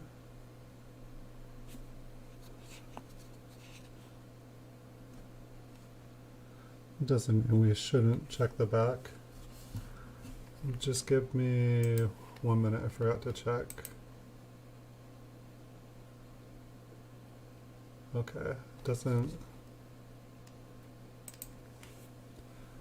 Looks like everything just sold on eBay. There's nothing I need to attend to. It's always fun to look and like go back and look and oh, sold a bunch of stuff. But it's always, when if I've been away and I come back and it's like there's like 20 offers and I'm like, oh, I should really probably answer those offers before I do anything else. It's like usually when I wake up in the morning, it's just kind of drinking coffee, going through all the offers that people have sent. It's kind of weird. I feel like I get more offers during the time when I'm asleep than I do, during the course of the entire day that I'm awake. I don't know if it's just a coin collector thing to be up at between 1 and 5 in the morning, searching through coins on eBay that you want to buy. I mean, I've been there. I do it. I'm up till midnight looking at other people's coins. But like a lot of people, like I would say probably half, I'd almost say 2/3 of my sales happen between like 1 and 3:30 in the morning. It's just, to me, it's a little bit odd. But hey, I used to list things at 1 to 3 in the morning because that was the only time I was able to, when I used to work like multiple jobs. It's like I would, try to be doing eBay for a side gig, but I'd be like putting up auctions at 1 in the morning and they'd be ending at 1 in the morning. Let me pass on some advice. The only person on eBay at 1 in the morning usually is the person listing stuff at 1 in the morning, and nobody bids on it. You might get a bid at like 9 at night, and then nobody, everyone's like, oh yeah, I'll go bid on that, but then they go to sleep and they don't bid on your item. As a rule, pretty much I never list things past 9 o'clock. If perfect world, I'd list everything between like 5 and 6, or like between like 3 and 6 p.m. It seems like that's about the best time. The best day seems to be Sunday. It seems like a lot of people, it feels like their Sunday kind of thing. It seems like a lot of dealers list all their stuff on Sundays. It definitely, to me, it seems like the busiest day of the week as far as coin auctions go. I don't know if it's just always been that way, if like people organize it to be that way, but I definitely see the most coins that I'm looking to buy that are being posted, and just the most coins ending in one day.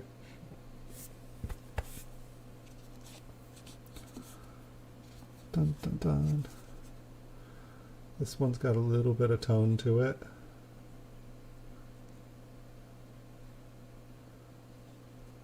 I'm curious, like the bank bag that I had of 1979s, like when I bought it and opened it, everything had like kind of blue and purple, like aqua blue and purple dots on the coins, and I was like, oh, I don't know if this is good or not. But I kind of wonder what they look like now. I just opened it, looked through like a handful of them, and was like, I don't know what I'm doing. Like I was, intent on going through the bag and like then like getting the best out of the best graded from the bag. But after about a roll of them, I was like, I don't think I know what I'm doing here good enough.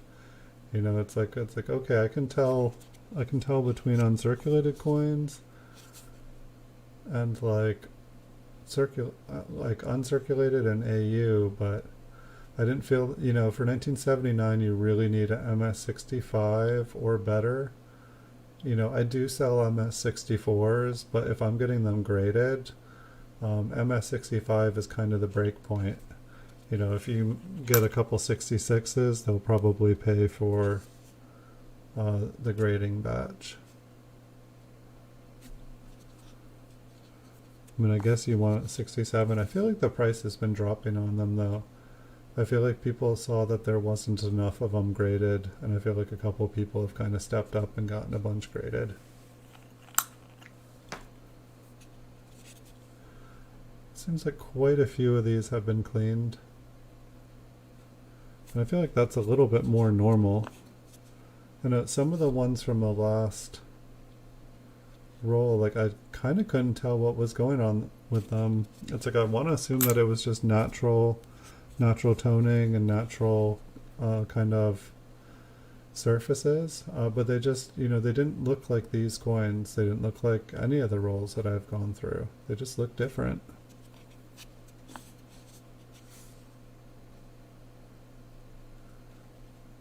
I think for every show that I've done for the Coin Vault is opened, I'm always looking under the same light.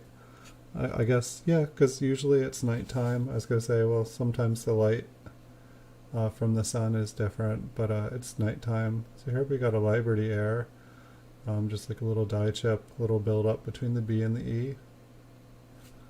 People seem to like those. It's also got a little bit of toning on it.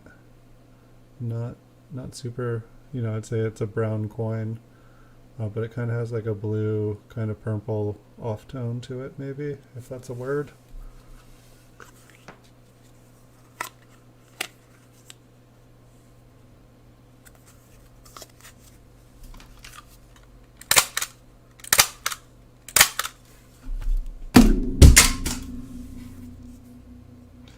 Glad that stapler has a lifetime supply. So what I've dropped coins today. Dropped this lifetime warranty and stapler. Good times. So I think this one has glue on it or tape. I'd say so. Kind of gives it a super bright, happy look. Kind of a golden glow. I don't know why I couldn't figure this out. I don't know why it's in this roll. But I would not say it's a coin that I should have kept. This one looks like the S has been kind of struck and flattened. Hey Blue Sandy, welcome. The last roll that we just got to go through had a lot of really, really pretty coins.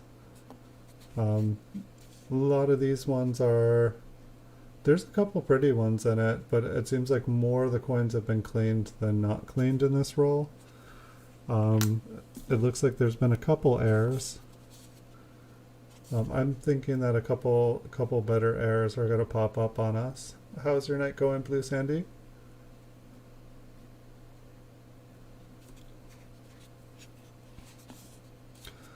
This one kind of looks like it has, when I look down on this one, it has some really nice colors on it. It's so amazing how toning does not show up on this microscope camera. I feel like it's same with my, phone camera. I don't know if there is a specific kind of lighting that you need to use, But this one, when I look down on it, it's gorgeous, and then when I look at it under the microscope, it's like, nope.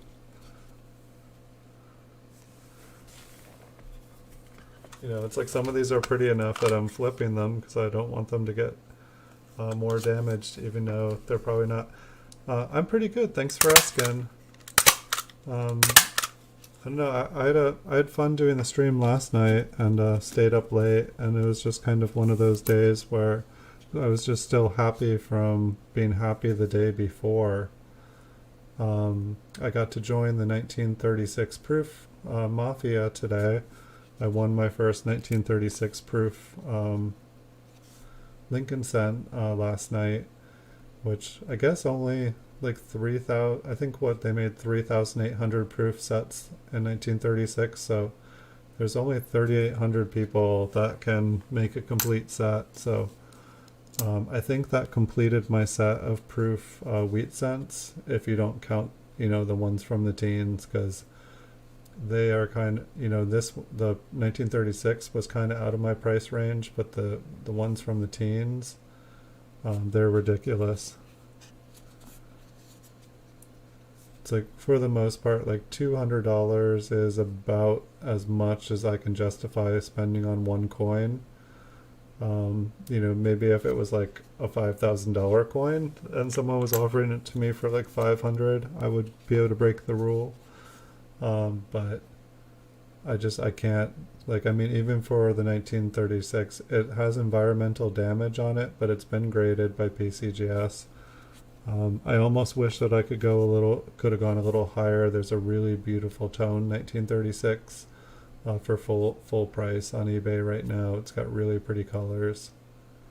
But I got what I can get, and I was happy. I bid on it before I went to sleep, and I didn't know if I'd win it or not. Oops.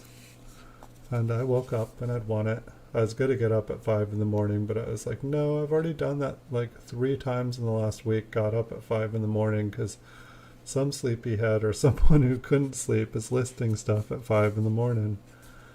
I don't recommend listing stuff at 5 in the morning, but apparently I'm willing to go and bid on these things. Like, it's like the 3rd time out of 3 that I've gotten up early in a week and I've won the thing that I wanted to win. I got the 10 proof sets, and I got the roll of 1956 proof Lincoln cents, 50 of them in their mint cellos. And so I've had it seems like all the things I've gotten up early for are like proof wheat cents and proof sets.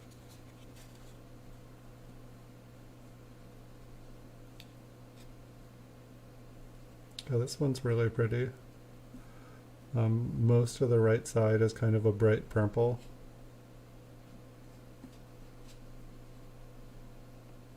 It's funny, like, I feel like we've seen more toned coins tonight. There you can actually see some of the pink and purple on this one. Oh, that's really pretty. Hey, one of them's actually showing you guys. We found a photogenic penny, guys. We did it. I can actually show you guys like some of the prettiness of one of these.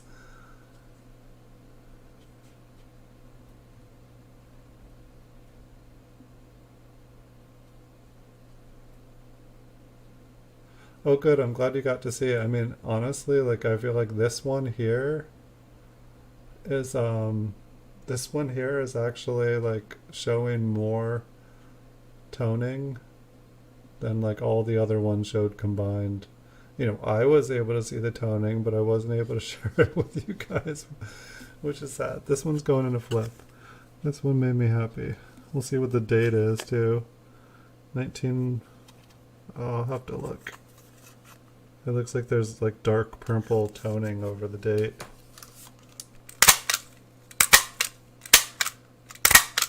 Well, I thought I actually went out of staples already. 42S. Not bad. Let's see what it looks like through here. Yeah, that's some toning on that coin. Sweet. I'll take it. Let's see, I think this coin was right up against that other one. It's always interesting to see if like coins, you know, I feel like quite often I've found one really nice one and then another one will have been touching the other one. Yeah, this one's got some color on it too, not as bright.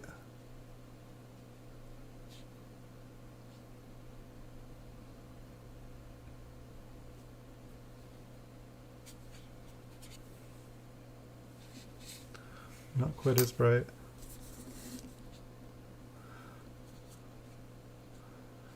Are they reference sheets for business or for pleasure? For like a hobby?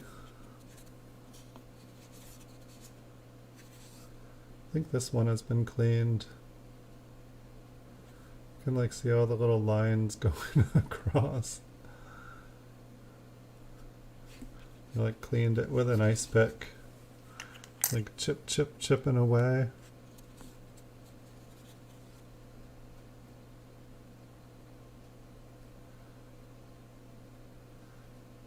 These ones are just interesting how there's like, you know, it's like, I just don't know what to call ones like this. It's like, you know, red, brown, brown, uncirculated details, but then there's like wear on the face.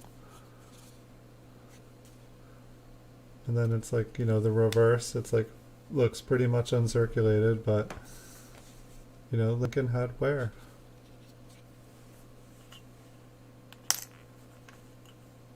You found some cool coin stuff?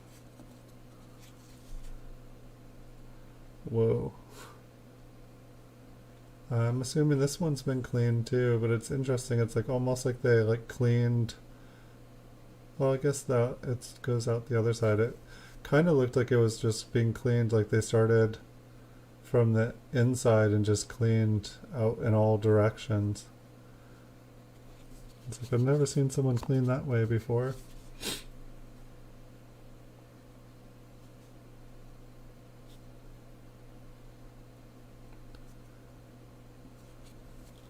Well, it's kind of a cool looking cleaned coin.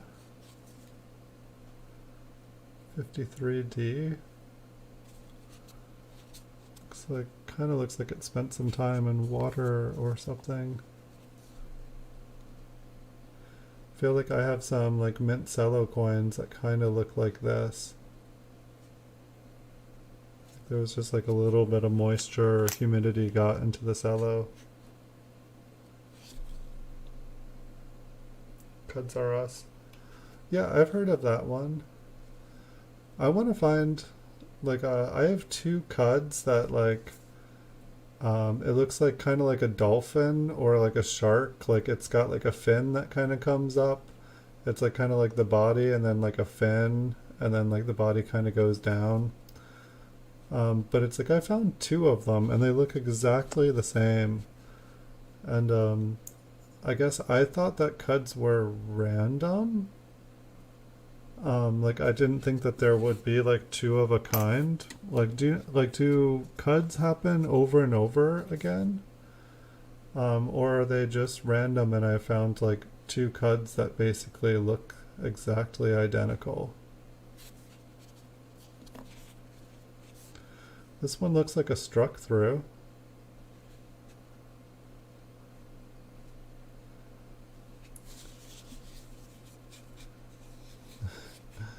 It's like, yeah, I can actually kind of see it even like flipped over like this.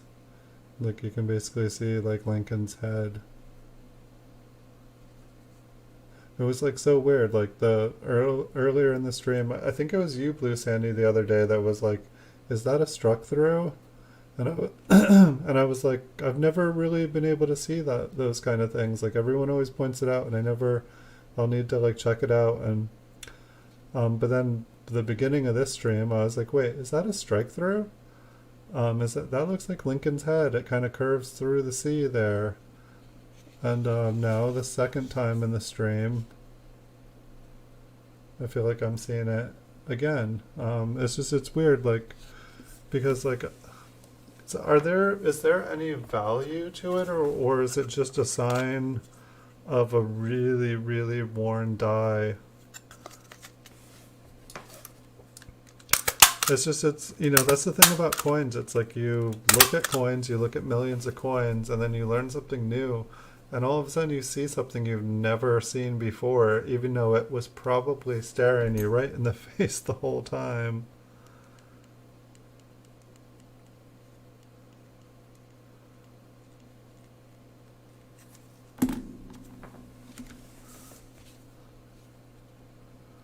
I feel like I'm going to be seeing it a lot. Um, but I guess it probably goes both ways though too, right? Like there's like I'm probably going to be looking at the fronts of the coins and I'm going to see like different things from the reverse. I mean, maybe it doesn't work that way.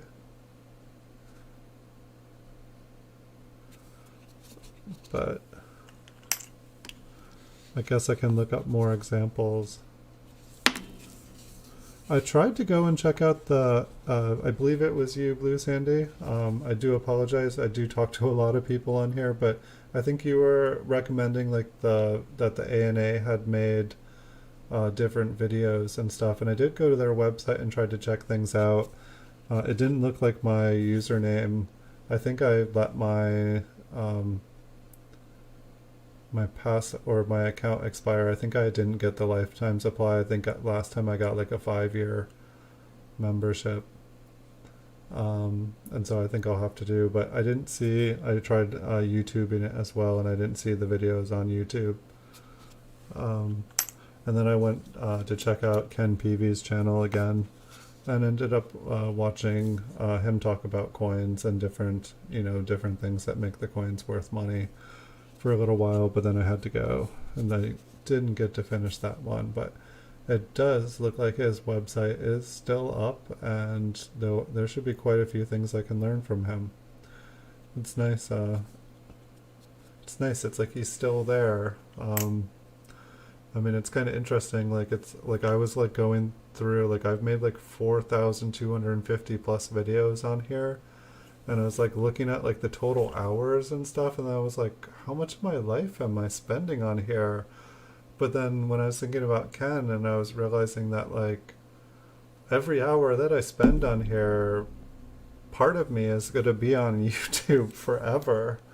It was just kind of crazy. Whoop.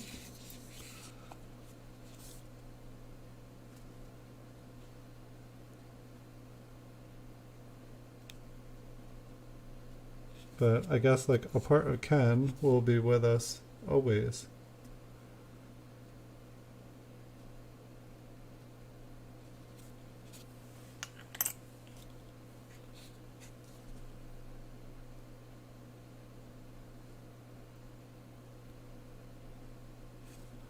I'm ready for another really cool coin to appreciate.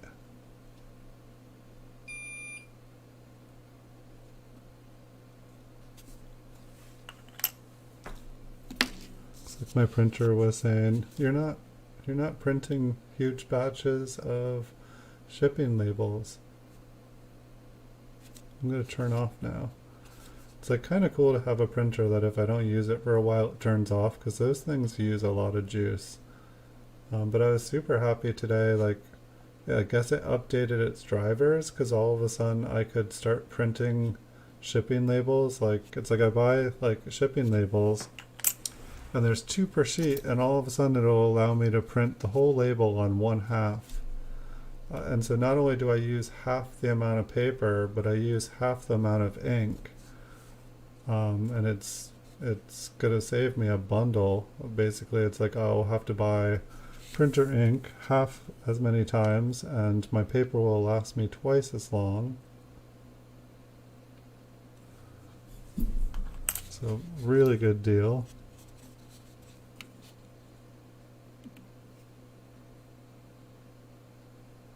Like basically like I have like to buy half the supply of everything now.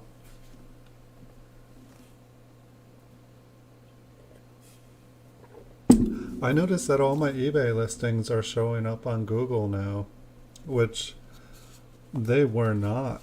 I was kind of like I would like, type in something I knew I had and it wouldn't show up. This one's got like a really big die chip on the wheat ear. Some of it kind of goes underneath that little black hole there. That's a pretty big die chip there. But I was kind of psyched that everything was showing up finally. I think it was because I finally figured out what a KM, what is it? I want to say KM code, but it was like eBay wants you to enter in all these item specifics, and so I'd put in the date, the mint, the denomination, like the certification, the serial number, everything. And it's always telling me, need more information, like your listings are incomplete. And so I finally figured out what this KM number is, and it's like this like organized system of like world coins. And so like I finally figured out where I can get all those from and how I can look them up easily. And so I think my camera used to have a watermark up at the top here, just with the date and time. And I guess Google won't take your listings if they have that. And then I think Google also wants the KM number in your listing. Why Google needs to use a KM number and can't just use what people are searching, or why they deny it, I don't know. But I'm psyched that I finally figured out how to do it. I swear I looked for months. I was like, what is an eBay KM number? And I'm like looking at this one, like, I mean, it's like kind of got like a second rim on it.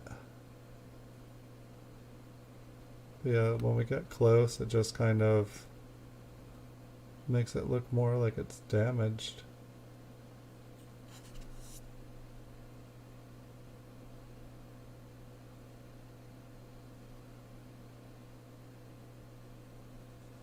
It's like for once the L isn't all the way up against the rim there.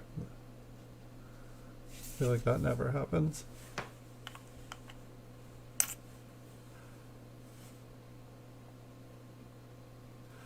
You typed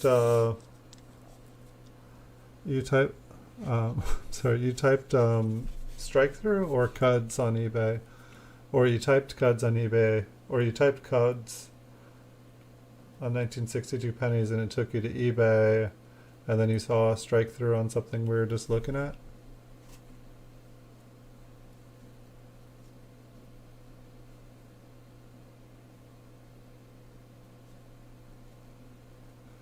I guess I never, when there's a strike through on that comes from the reverse onto the front, is it the wheat ears that end up pressing in, or where would you see a strike through on the obverse of a coin?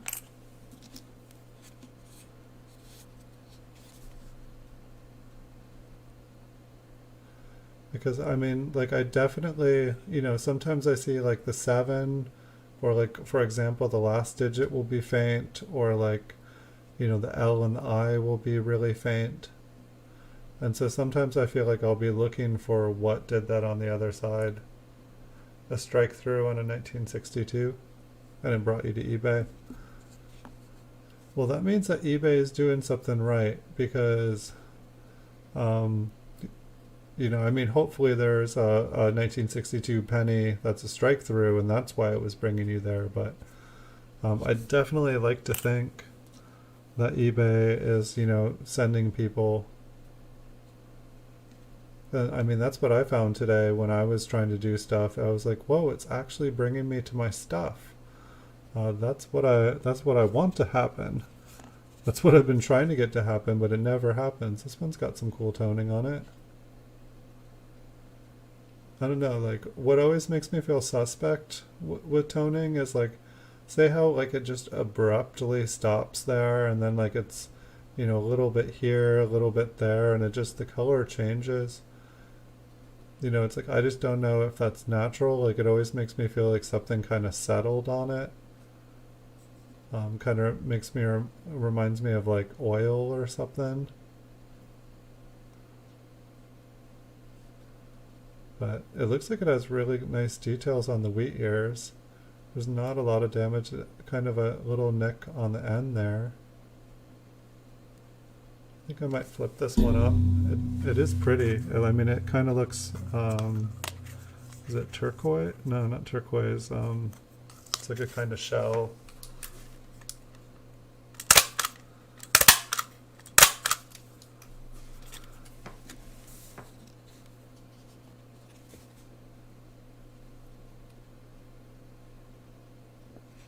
Anywhere there's a design from the reverse?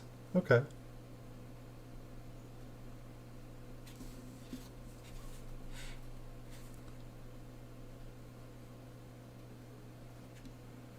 Yeah, I'll have to do more. I feel like I have gone and just like looked at different errors, just type in error on eBay, especially typing error on eBay and then going to the sold section and just seeing, like, and then go into like what the highest stuff was, just to try to get an idea of like, what is an error, what sells, what's worth a lot of money. And the ones that are worth a lot of money are probably the ones you're not going to find. But it's like, say after doing this show and like looking through like thousands and thousands, it's like, I remember most of the stuff that I see. And so it's like, if I go and find out, if I go and see later, oh, that's a this or that's a that. And I'm like, oh, I have that. I've seen that. Then it's like, the hunt is on. Then half the hunt is done because I know that I have it. I just got to go and find it now. And then find out, oh, no, it just kind of looked like that in my memory. It's not what it actually was. This one kind of looks clean, and then it also has like a really nice kind of, I feel like when I look down on it, it's green. Like the left field, well, actually pretty much the entire top part too.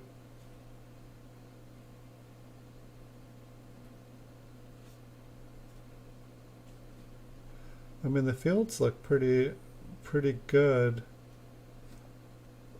but like Lincoln's face just looks really worn.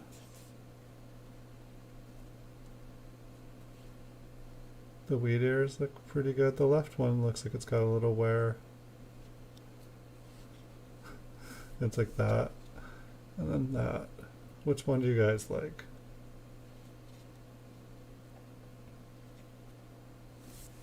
I feel like it's gonna fall off the flip. Oh, it looks like it's got a couple little scrapes there at the bottom, but that one's got some really neat color. I will keep it. Hey PK Carve, welcome.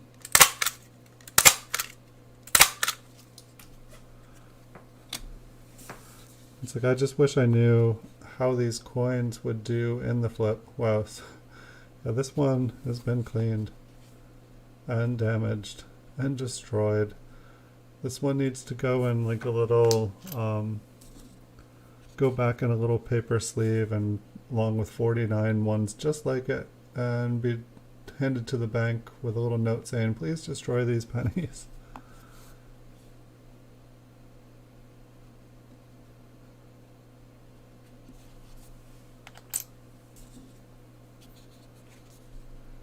Alright, now I have a question for you guys. This is the last coin in the roll. I usually only do 2 rolls. I guess the question is, do you guys want to see another roll? I can grab another roll. I had fun last night doing a couple extra ones, and if I do some extra ones every stream, we might not be doing this for the rest of our lives before I finally go through them. So I'll maybe leave this set up here. I don't hear anyone saying no, so I'll be like 15 seconds. Grab another one.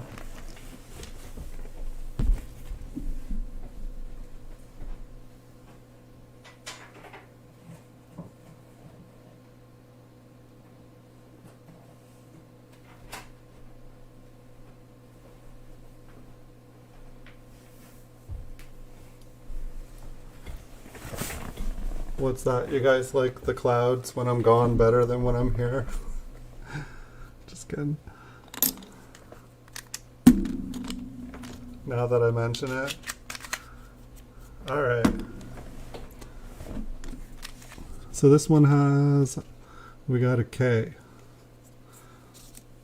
So in my mind, I'm guessing that most of these are going to be more of the attractive side than errors, but what I've noticed is that um, sometimes there's errors mixed in with them. I mean, really, we just don't know until we look. This one looks like it's got some pretty nice machine doubling. The coat's doubled, his chin's doubled.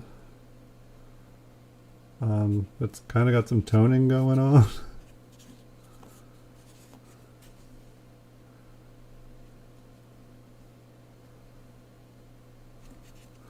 I think I want to. Whoops. I want to see some of this doubling on here. I don't know. I think I have a thing for a machine doubling. Like, that just looks hot to me. Like, like this would have, like, years ago, this would get me so excited. Like, look at the D. It's like, you know, it's like, that looks like the coolest RPM I've ever seen. Like, you know, it's like, look at it. I mean, like, look at the coat. Like, I mean, this is extreme machine doubling. Look at the chin. What else we got? We got more. You know, the we, the D, the O, the N. Can we get some liberty? No. No liberty? No liberty for us, folks. But it's like, normally when I see like the machine doubling, I don't see it on the coat and I don't see it on his chin. That is for sure. Here, I think we can go a little closer too. I don't see why not, just for fun.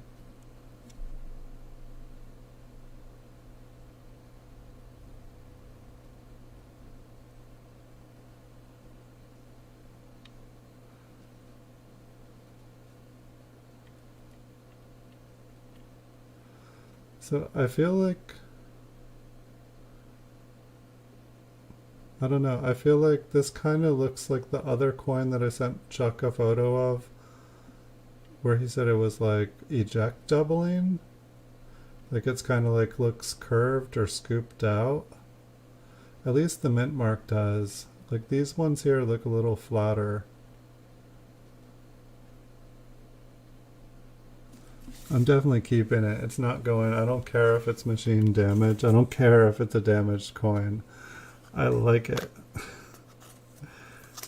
That's the silly part. It's like, you guys could sell me. You guys could probably get me to buy your damaged coins, because I think they look cool.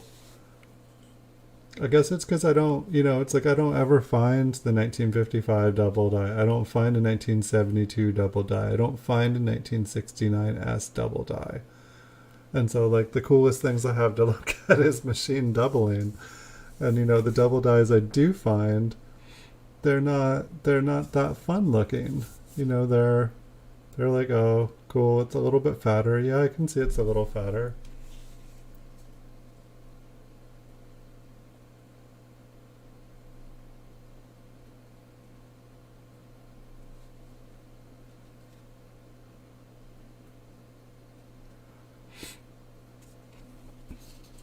So yeah, they were like, the mint marks were hand punched, but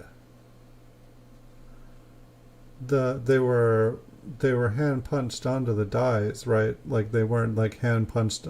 Obviously, they didn't hand punch them onto every single coin.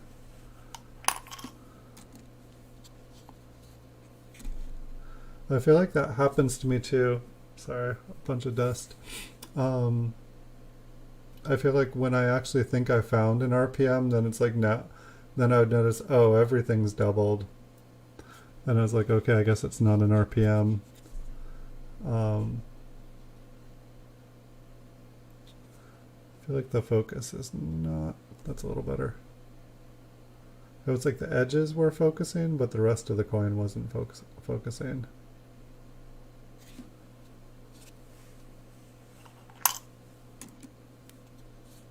But yeah, I just start to like check, you know, it's like if I think I found an RPM, then I go and look at everything else and I'm like, okay, wait, everything's doubled. Um, and I feel like I see a little nick on the top of the D. Yeah, it's just a little nick.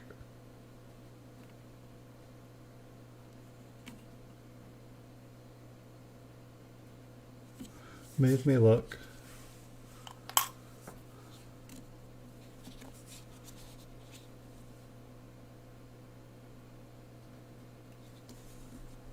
I think we did find 1 RPM earlier. I almost want to check that one too. Alright, that's why we're here. I mean, I don't think it is one. It's like the one where, like, the ones where, like, the serif are just, like, a little bit... It's like, I like RPMs where, like, it's, like, really split.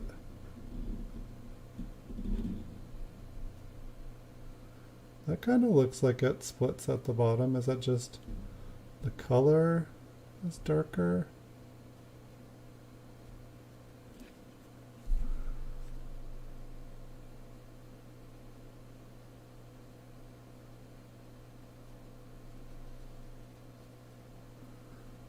I'm just going to turn it over so the light hits it a different way.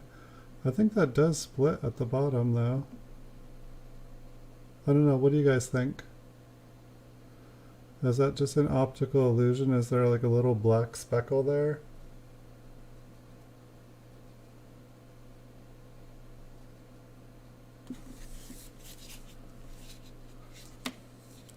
I'll put that one aside.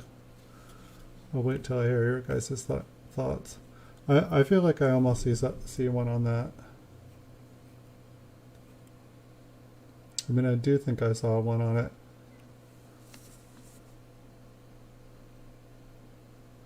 And it was funny because I wasn't expecting to. Then I was like, oh, I'll just zoom in. Which makes me think that like my eyes aren't as good as they used to be. But that's also one of the reasons I try not to usually look under the microscope for more than 2 hours, is because everything starts to look like a double die. Do you think it was a spot there? Okay. It was like kind of like an optical illusion.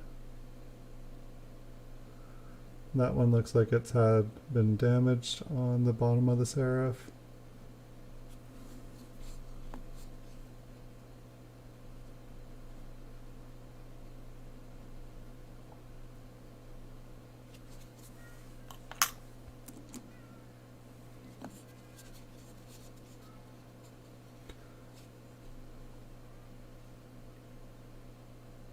We will see. So I did find one RPM, I believe that was tonight. Am I really that tired that I'm forgetting what we found?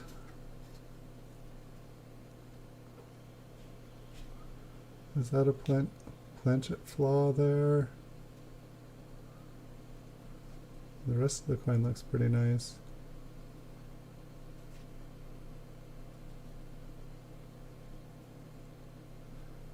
Just looks like there's a little chip out of the coin.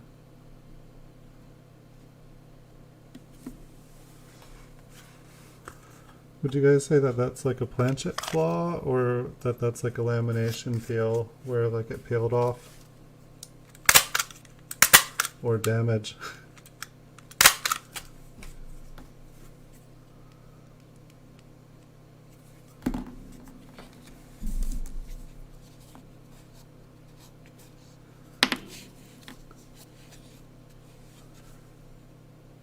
It's like kind of funny sometimes when some things seem like they could be debatable, like, you know, it's like, is that this or is that this? What do you guys think? And it almost takes like a couple people like weighing in.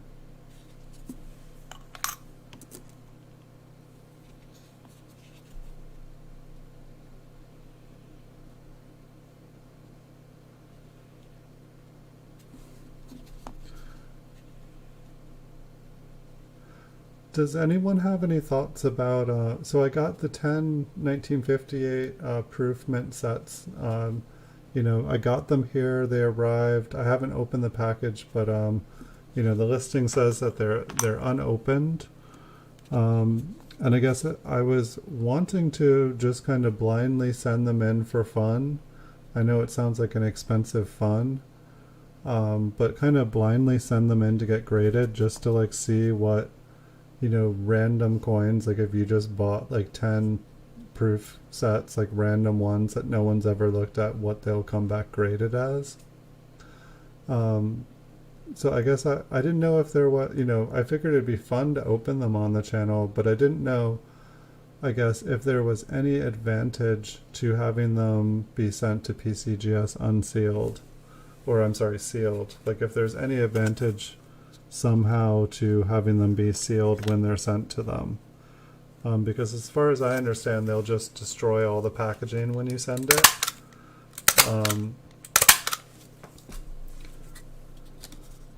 I guess one of the reasons I'm wanting to send them in sealed is because I'm afraid that once I open them, they're gonna lose value. I mean, unless they're awesome coins inside, there's going to be value lost as soon as the sets are opened. And so it's, and then it's like, I don't know, I guess like I feel like if I open them and I'm not like thoroughly impressed with the coins quality inside, I'm just gonna like lose the momentum to like want to send them in to get graded.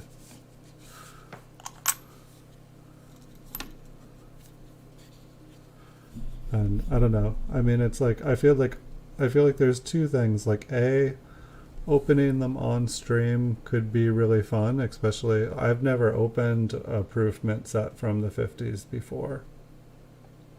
So I really don't have any, it just seems kind of fun to me. And part of me is like, why should I let the grading company have the fun? I wouldn't take them out of their mint cellos or anything. I'd keep them in the mint cellos.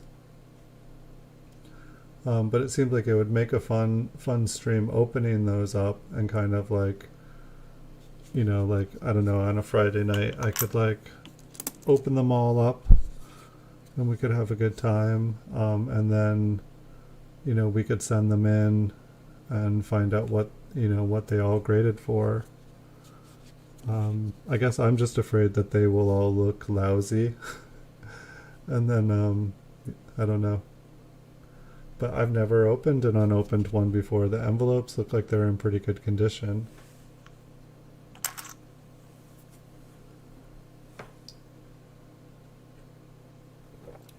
I've heard people say that they open them specifically to make sure that they are what they are supposed to be, so that you don't like just open them up and there's like, a 2000 set thrown in there, to give it the, kind of like right feeling.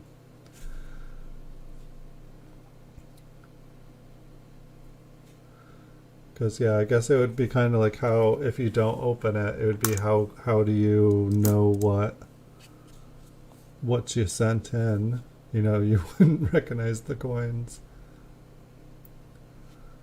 And I guess part of the reason too is just I hear that sometimes people like send in mint sets and then they get back the coin, like it says like, questionable color, or like, just something weird. Like they get the coins back in a body bag, but they sent them in the mint set. And so everything should be, they're still in their cellophane. Everything should be good. And so it's like, I guess for me, it felt like, okay, the best way to hopefully prevent something like that from happening is just to send them in, in as much of the original packaging as possible.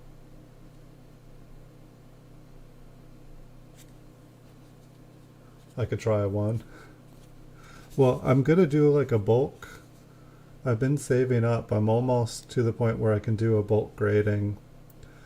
Because I want to start, doing a bulk grade basically every week, and just be sending in 5 different dates and mints every week, so that by the end of the year, I have like 150 different dates and grades and dates and mints. It's like I'd like to get up to be sending in 1,000 coins a month. but I'm gonna, have to kind of go slowly. They will, for the bulk. Well, I did see NGC. I did see slabbed proof sets that NGC does. They probably all have to be the same grade. But I did see NGC, and I was like, oh, I wonder if PCGS, because I saw some weird ones. I think they were for like enders or something, and it was like 2 coins in one slab that PCGS did. But I guess I meant just sending in like the whole set, because when you do bulk, it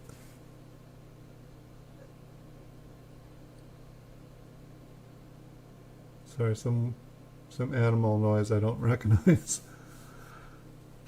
Sound like a moose or something. But yeah, with the sorry, with the bulk grading, you can do up to 5 different mints grades, like 5 different coins basically. Like you could do like, a 1958D, a 1958P. You could do a 1958 proof, and then you could do 2 others. But you could also do like, if the mint set has 5 different coins in it, you can, do the quarter, dime, nickel, just do. And so that was one of the reasons I figured I have like tons of rolls of proof coins, or in their mint cellos still. Like I have like rolls of 56 proof wheat cents. I have rolls of 57, 58. 59, 60, and so it's like I figured I could do the mint sets, and that would be 50 of the coins. I was originally gonna like try to win 2 of them, but then I was like, I kind of need that money so I can get them graded. So yeah, I guess that was the idea. And also I'm trying to branch out. I've always been a penny guy like my entire life. And I'm trying to give other coins a try. There's like, it's like I'm not a spring chicken anymore, and I want to see some other coins before I die. I want to, I want to get my hands dirty, looking at some quarters and some $50 and maybe some world coins. I want to branch out. I want to live a little. This pandemic is making me think that I should look at more coins before I get older. Or get or get coronavirus. I want to look at more coins before it's too late. So anyway, yeah, I'm trying to branch out, because it's like for most of my coins on my eBay store, it's like I have a back stock of like 20, and so I'm like, well, instead of keeping a back stock of 20 coins, why not keep a back stock of like 10 coins, and then you can stock like 1 or 2 of all other denominations, and then just slowly kind of build. It just seems like like people ask me, oh, do you have this, and I'm like, no, I just have pennies. I like pennies, and pennies I feel like will always be my love. But I figure why not give things a try? Like everyone seems to like $50. So this week I bought some $50. I bought some quarters. I bought some dimes. I bought some nickels. I bought some Ike. I bought some Ikes today. I don't think I've ever bought an Ike in my life. Do you know offhand? I'm gonna look it up. I love asking people questions. I don't know, but do you, like one of the Ikes, I think it was a 71S, the slab said silver on it. Are the 71 Ikes, is it like a 40% silver thing? I can't imagine it was a 90%, because I think I only paid like $15 on it. And so I can't imagine that I was getting like a 90% silver or something, for less than the price of silver. Because if it was, then yeah, I should be buying more Ikes. Like it would be like, yeah, everyone, the secret to stacking silver is buying Ikes. No one realizes they're silver, so they go for less.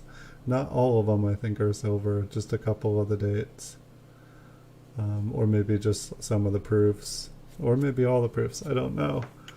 I'm assuming the S Mint ones were proofs. And the one that I bought, the slab said silver on it, so I'm pretty darn sure that it's at least some silver in it.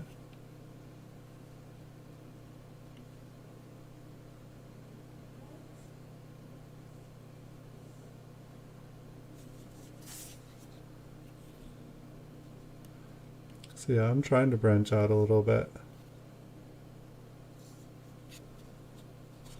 Like the reverse on this. Yeah, the reverse on this was really pretty.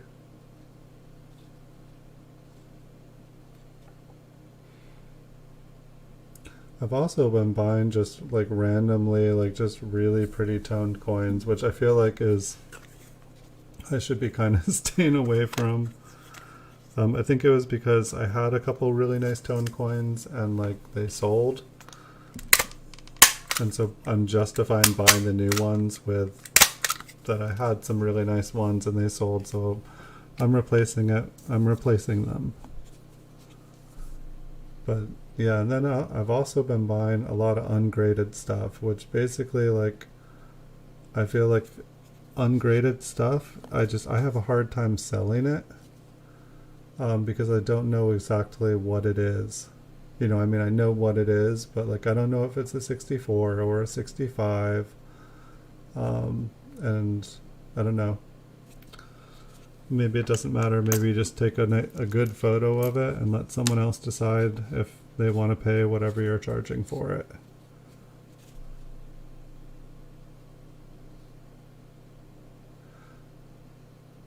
I do not have a copy of the Red Book.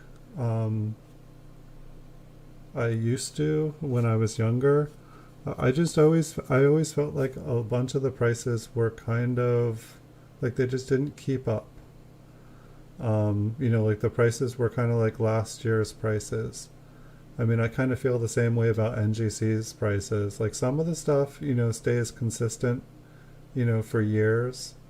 But then it's like some stuff, it feels like they just, you know, they're like by the time like a trend in a coin kind of like catches up in a magazine, like the prices are totally different. Or I used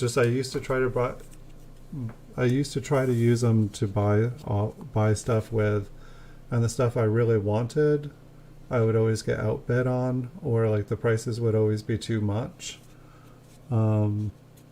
And so it's like it's like I use the guides and I take them with a grain of salt.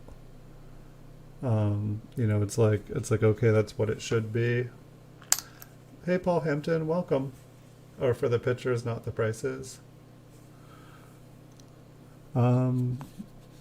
Maybe that would be a good thing to do. Any pictures in specific that you mean? If I just enjoy.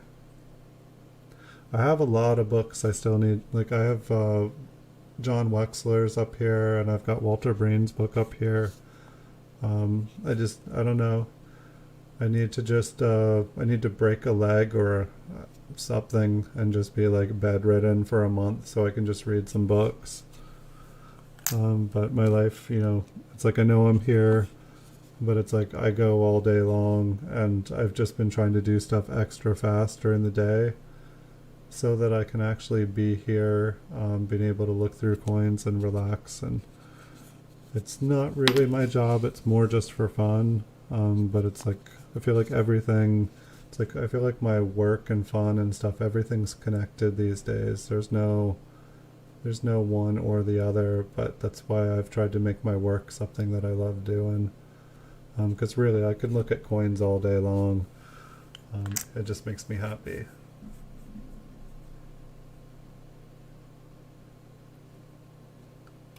Okay. Well, yeah, I mean, I don't even know what possessed me to buy the Ikes today. I think that I was already buying a couple things off of someone, and then they had some Ikes, and the Ikes looked like they were at a relatively good price. You know, it looked like they were cheaper than what they had been selling for, and it looked like they were cheaper than anything that was listed up on eBay. So I thought I would just try one or two. I think I got two today. I got more coins that I've, never gotten before today, like ever. So it'll be fun. Like, do you guys have any thoughts on like $50 commemorative coins? Like, I didn't even know these things existed. But it looks like, I don't know if it's every year they do, but it's like there's all these $50 I've never seen. I thought there were like Kennedys and Walkers and Franklins. And then it's like I see that there's like a billion other kind of $50 that I never knew.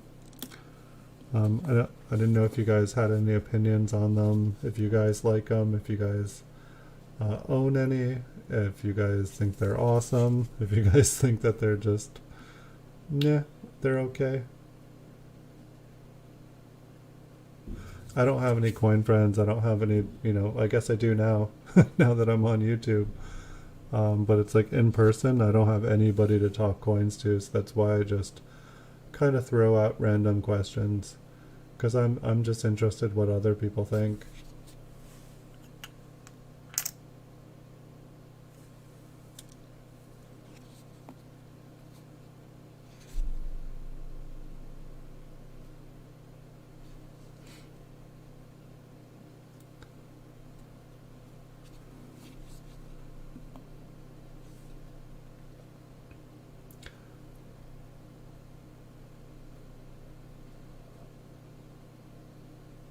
Yeah, that was one of the senses that I got.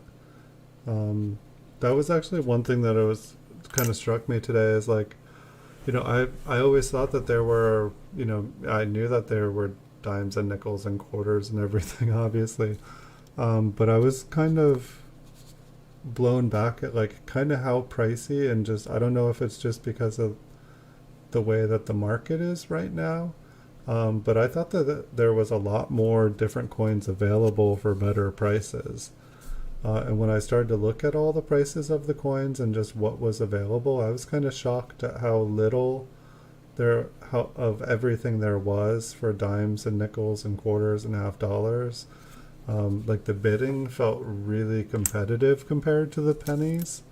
Like just the overall prices, like, if like, you had a MS 66 1958D, it would probably, definitely go for under $20, but it's just seemed like, MS 66 for every other thing was like way, way higher. And like the proof coins, even like the proof quarters and the proof $50, they were like way higher.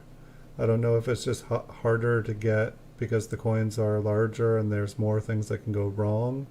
That it's just harder to get better grades of larger coins. I just, I don't know anything. Like I've always just been pennies, and like as you guys know, I'm still learning. But I was just amazed at, I was just amazed at like how much everything cost. Um, I guess I've been like hanging out in Pennyland my whole life. $200 to $1,500.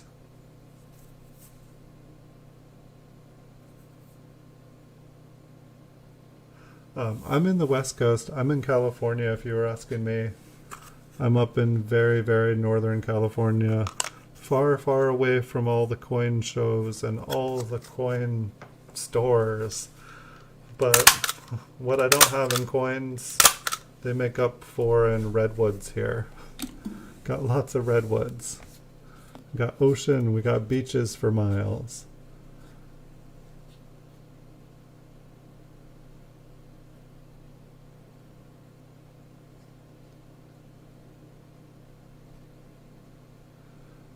Yeah, I'm pretty much loving the West Coast. I've been on all coasts. I spent a large part of my life, which I think I actually no, I think I still have been. I've lived here in California longer than I have in any state. But I believe I still lived on the East Coast for more of my life than I did on the West Coast here. But I am not actually originally from the East Coast either.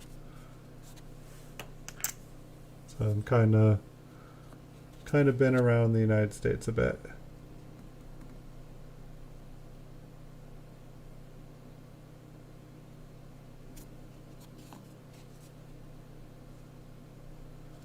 This one looks, it's got some nice kind of like blue violet. I'm just surprised, like we've seen more toned coins. Like I thought it was just the one roll. And then or like I feel like the first roll had a couple, the second roll was like all toned. The third roll produced some nice ones. And this is the fourth roll tonight? And it's like still just kind of like coming up with these like really pretty coins. I mean, it's like I remember finding hundreds and hundreds, thousands of coins that were like, ooh, ah. But I guess maybe I thought that they all toned and changed colors on me. You know, it's like I know that like the toned coins don't stay the colors that they are forever.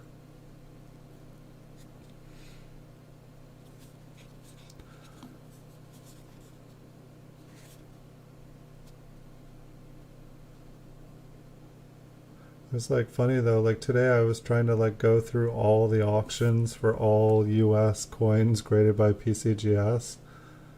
And like it takes a long time to go through a day's worth of listings. Like when I'm looking through the penny auctions ending for the day, it takes like maybe 15 minutes for me to scroll quickly.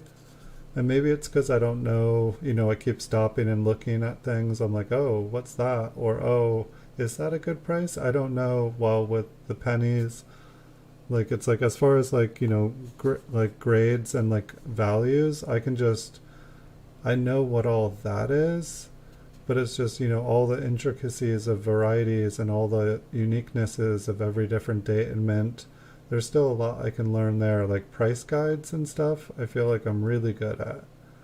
But at the same time, I haven't been following any of the other denominations, so it's like I'm like, that looks like a good price. Is that coin rare? Is that a common date? Is that a common grade for the date?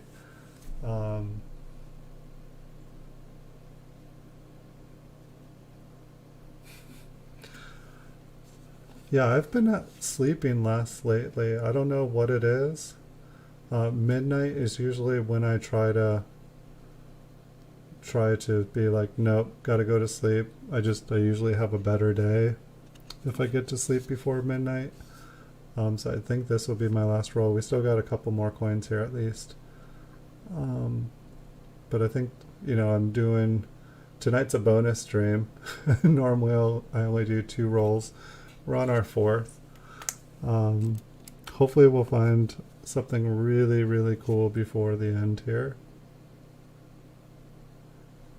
But yeah, like I feel like California just, we were reopening, which it's been weird because like there's a shelter in place, but everyone's like running around like life is normal. Like, people are going in the store without their masks. The employees are telling them to leave unless they put a mask on.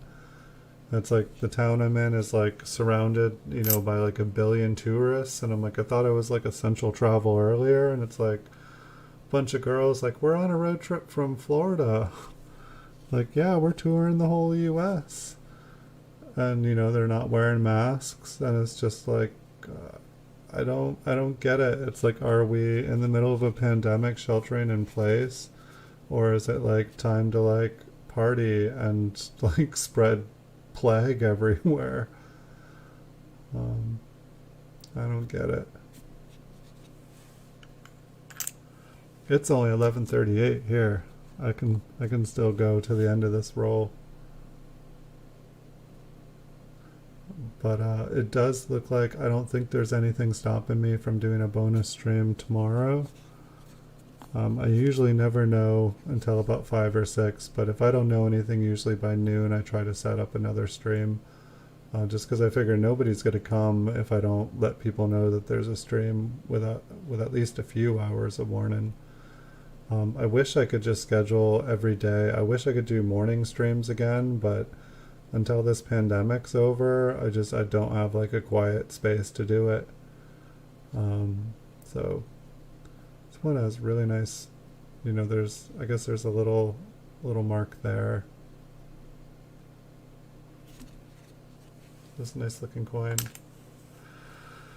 Well, that's the thing. People, I feel like from what I read, people think that like, they're young and healthy and they'll just get a mild case. And that seems to be it. But then they're finding out that they have permanent brain damage, that they have permanent organ damage, heart damage, like everything. And it's like, I don't feel like people know enough about it. They've never met this one. This one kind of looks like that partial collar strike, maybe. It looks like it has it on the reverse as well. I might be able to get a better angle. It does look like this one has a little toning. It's not on that side.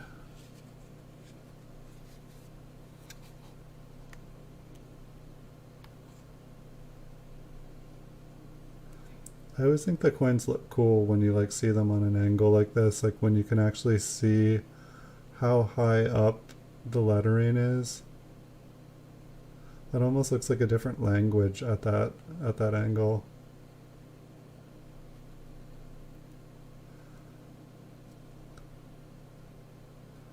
What do you guys think? Like a partial color strike on that? Or does it need to be a little bit more pronounced?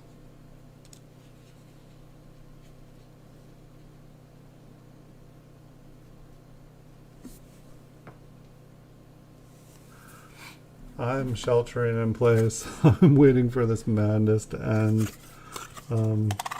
I'd very much like to just, I guess I'm really fortunate in that, like, I'm able to just keep working from home, like, 'cause that's what I do. Like, it's like I work from as long as the post office is open, I can work.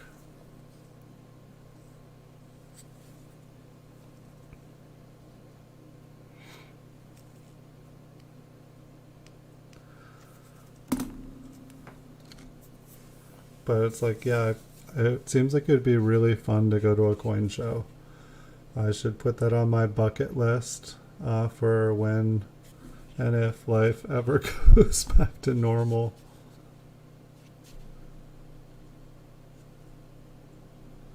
I'm not sure where this coin came from.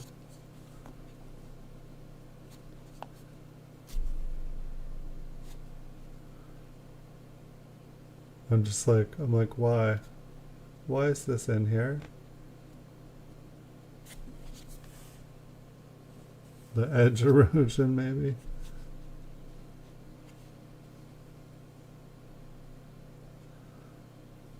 It is kind of thin on the edge.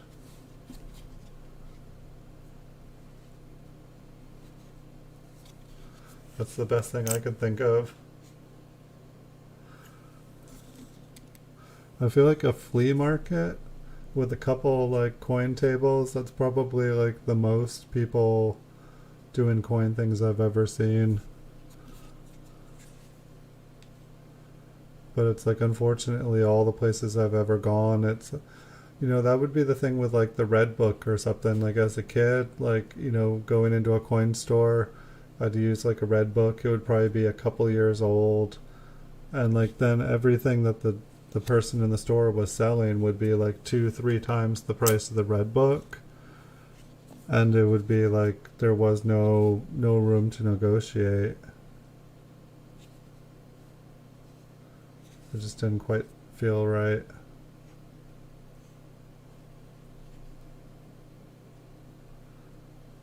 So that one's kind of interesting. There's like kind of like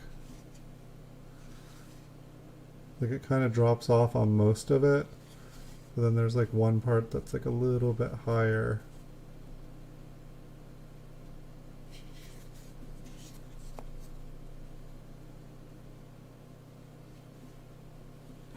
Just before it all started. Yeah, I'm glad I mean, for the most part, I'm like a hermit homebody. I was getting quite adept to going out into the world, and then all this happened. I'm like, wait, all of a sudden it's okay that I just want to stay home, and every that's cool. All right. If I didn't see it, if I didn't see, this affecting people negatively, I'd be like, yes, let's do this forever. But it's like I know people that have died already, and I know people that have gotten sick. So it's not. I don't know. Like I know that this is real and this isn't a fun thing and it's not a game. So I try not to joke about it.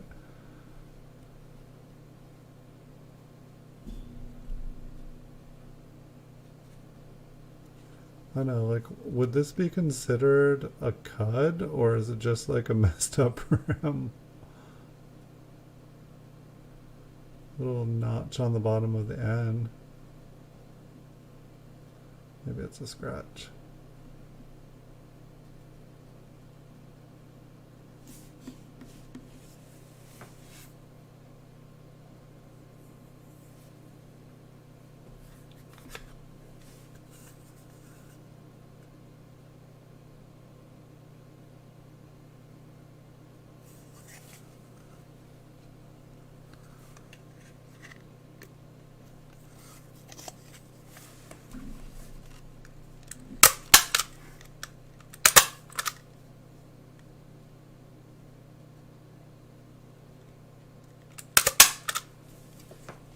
Yeah, I guess I don't know. It's the auctions have been interesting lately, though. I'm seeing some stuff go for like double price, and I see that occasionally with like one coin, where it's like, oh, that was a really pretty coin, or oh, they really really wanted that one. But it would be like 20, 30 coins in a row, multiple sellers, and I'd just be like, what's going on?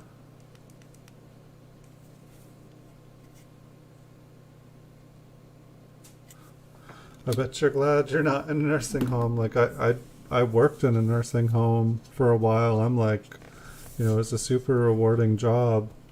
But I'm like, I'm really glad I'm not working. Like I worked, in a grocery store for a long time before I did this. Before I started doing coins full time, I worked in produce for 10 years, making pyramids out of oranges and towers out of bananas, and it was a lot of fun. I liked it.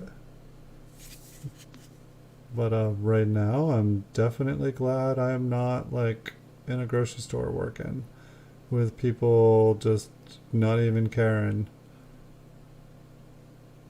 It's like if everybody else was being considerate and like wearing masks and like trying to keep everyone else safe, like it wouldn't feel as bad. But it's like, it's when some people care and some people don't.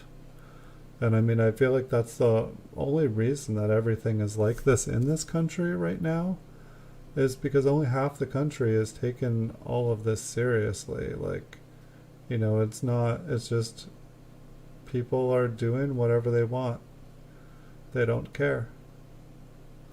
It was like the first thing that I said when all this happened is, okay, we get this stimulus check. Everyone go out, buy a month's worth of food. Everyone stay home. Everybody, like every business shut down, every part of government shuts down. You keep some army in like pods, keep part of the army keeping the electrical going, part of them keeping power plants going. And if those people get infected, send them out into quarantine, send in a new crew, but just everything shut down, close the borders. Not, I don't want the borders closed, but just, like do it. And then if every country does this, eventually, like things could open and go. And, a month sounds bad, but if they had done that, what is it now? March, April, May, June, July. How many months are we into this? I'm losing track. Sure, a whole lot longer than 1 month.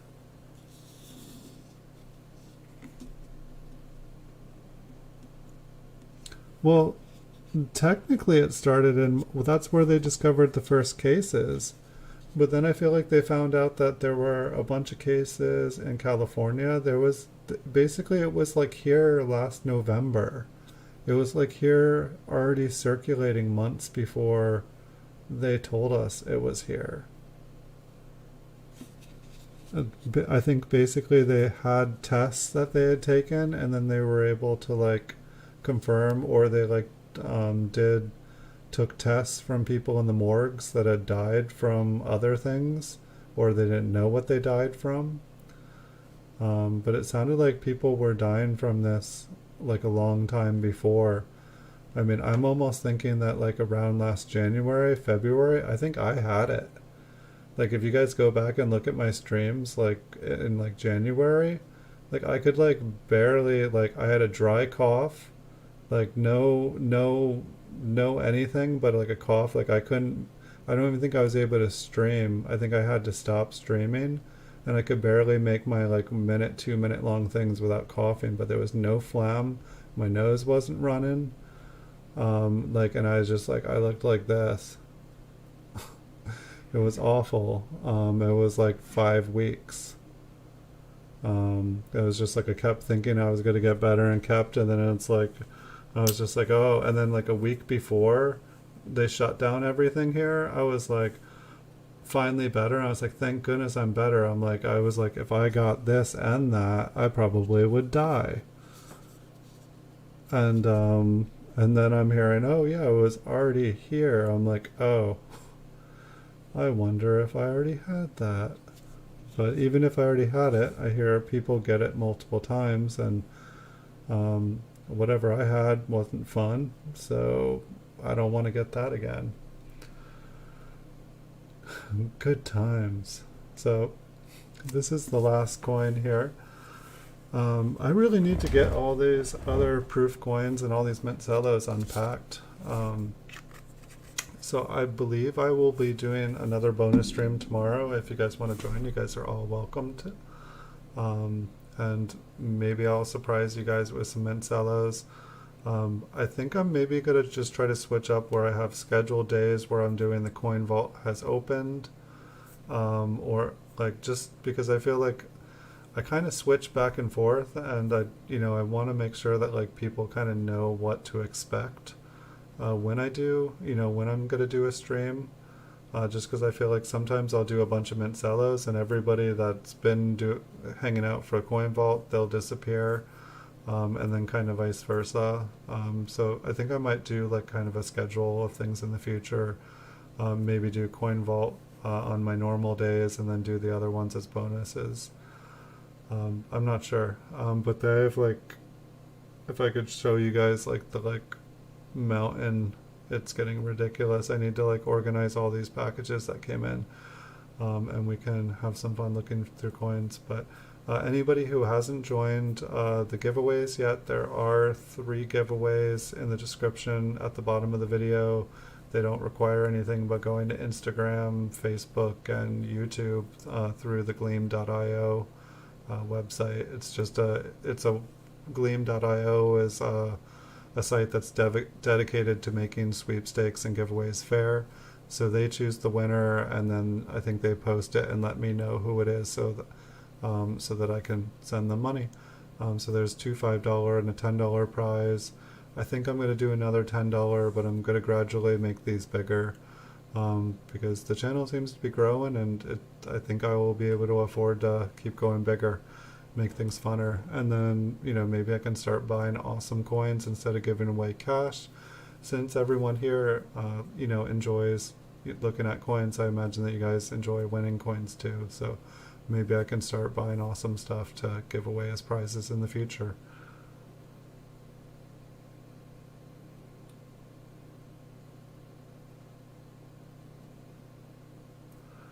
Right. Yeah, I know. I know people that just got give got a giveaway stimulus checks a couple weeks ago. It's crazy. Yeah, I mean, basically every state needs to and it's like this is not what I want. I don't want stuff to get locked down. But it's like a person like me that doesn't want this, and realizing that that's what needs to happen. Um,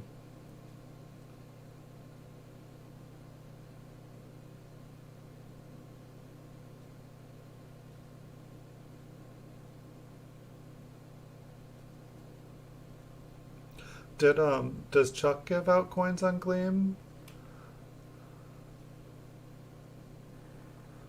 But yeah, I mean, I did some scavenger hunts and I sent those out. I guess for me, I found out, say if I'm giving away like a $10 coin, and then I have to do, shipping and handling, pay like $3.50 to ship it.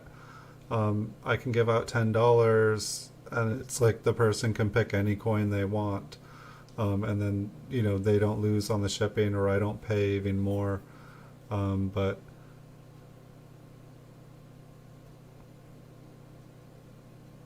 that's really cool. Maybe I can do like a prize where I send groceries to people.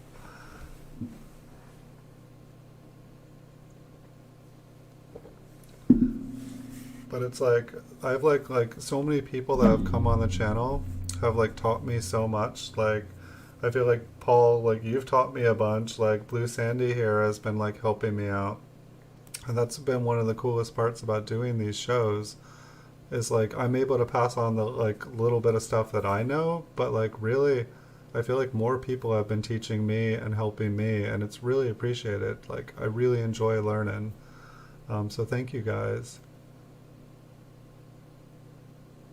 I think I've seen a role like that, um, and that's been cool. Like I actually like I got I was kind of fooling around. I actually like won an auction from him. I was just like kind of putting out a high bid every time he put out a thing, and I normally buy certified coins, and it's like I love his channel, and I try to drop some super chats and stuff sometimes, to say thank you and to remind him that he's awesome. But I was just like, putting down like $15 bid, $20 bid, and I won a partial roll of 1950 58p, I think. And so I think they might even be here. I'm not sure. I'm not sure if he's gotten to send them out yet. But I actually got to buy something off him. I think the only other thing I bought off of him so far was a box of 1979 rolls, which I still haven't opened.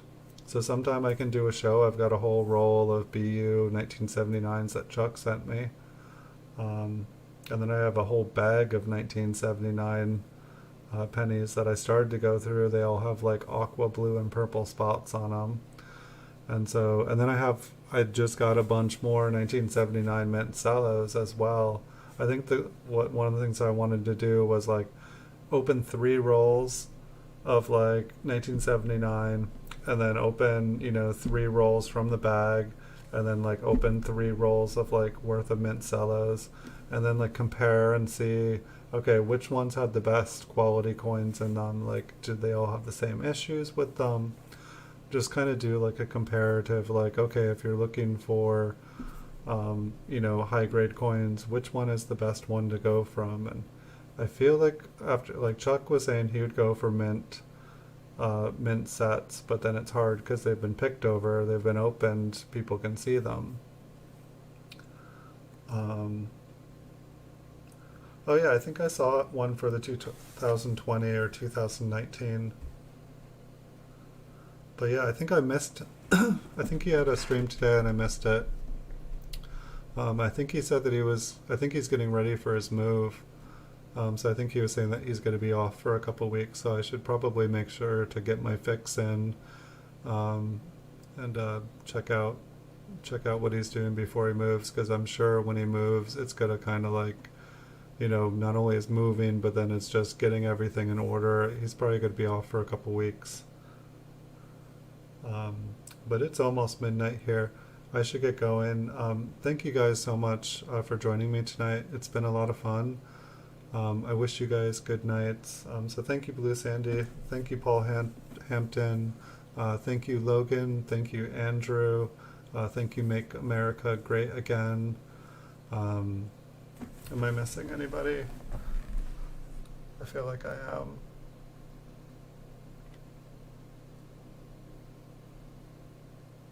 Thank you, PK Carve. Do apologize. I don't mean to miss anyone. Thank you, Sev Weber.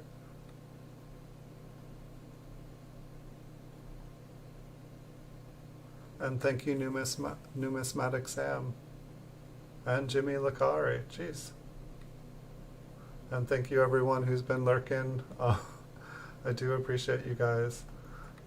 So I'm gonna get going here. I should have a bonus stream going on tomorrow. And I will see you guys all in the future. Wish you guys a good night. Good luck with your roll hunting.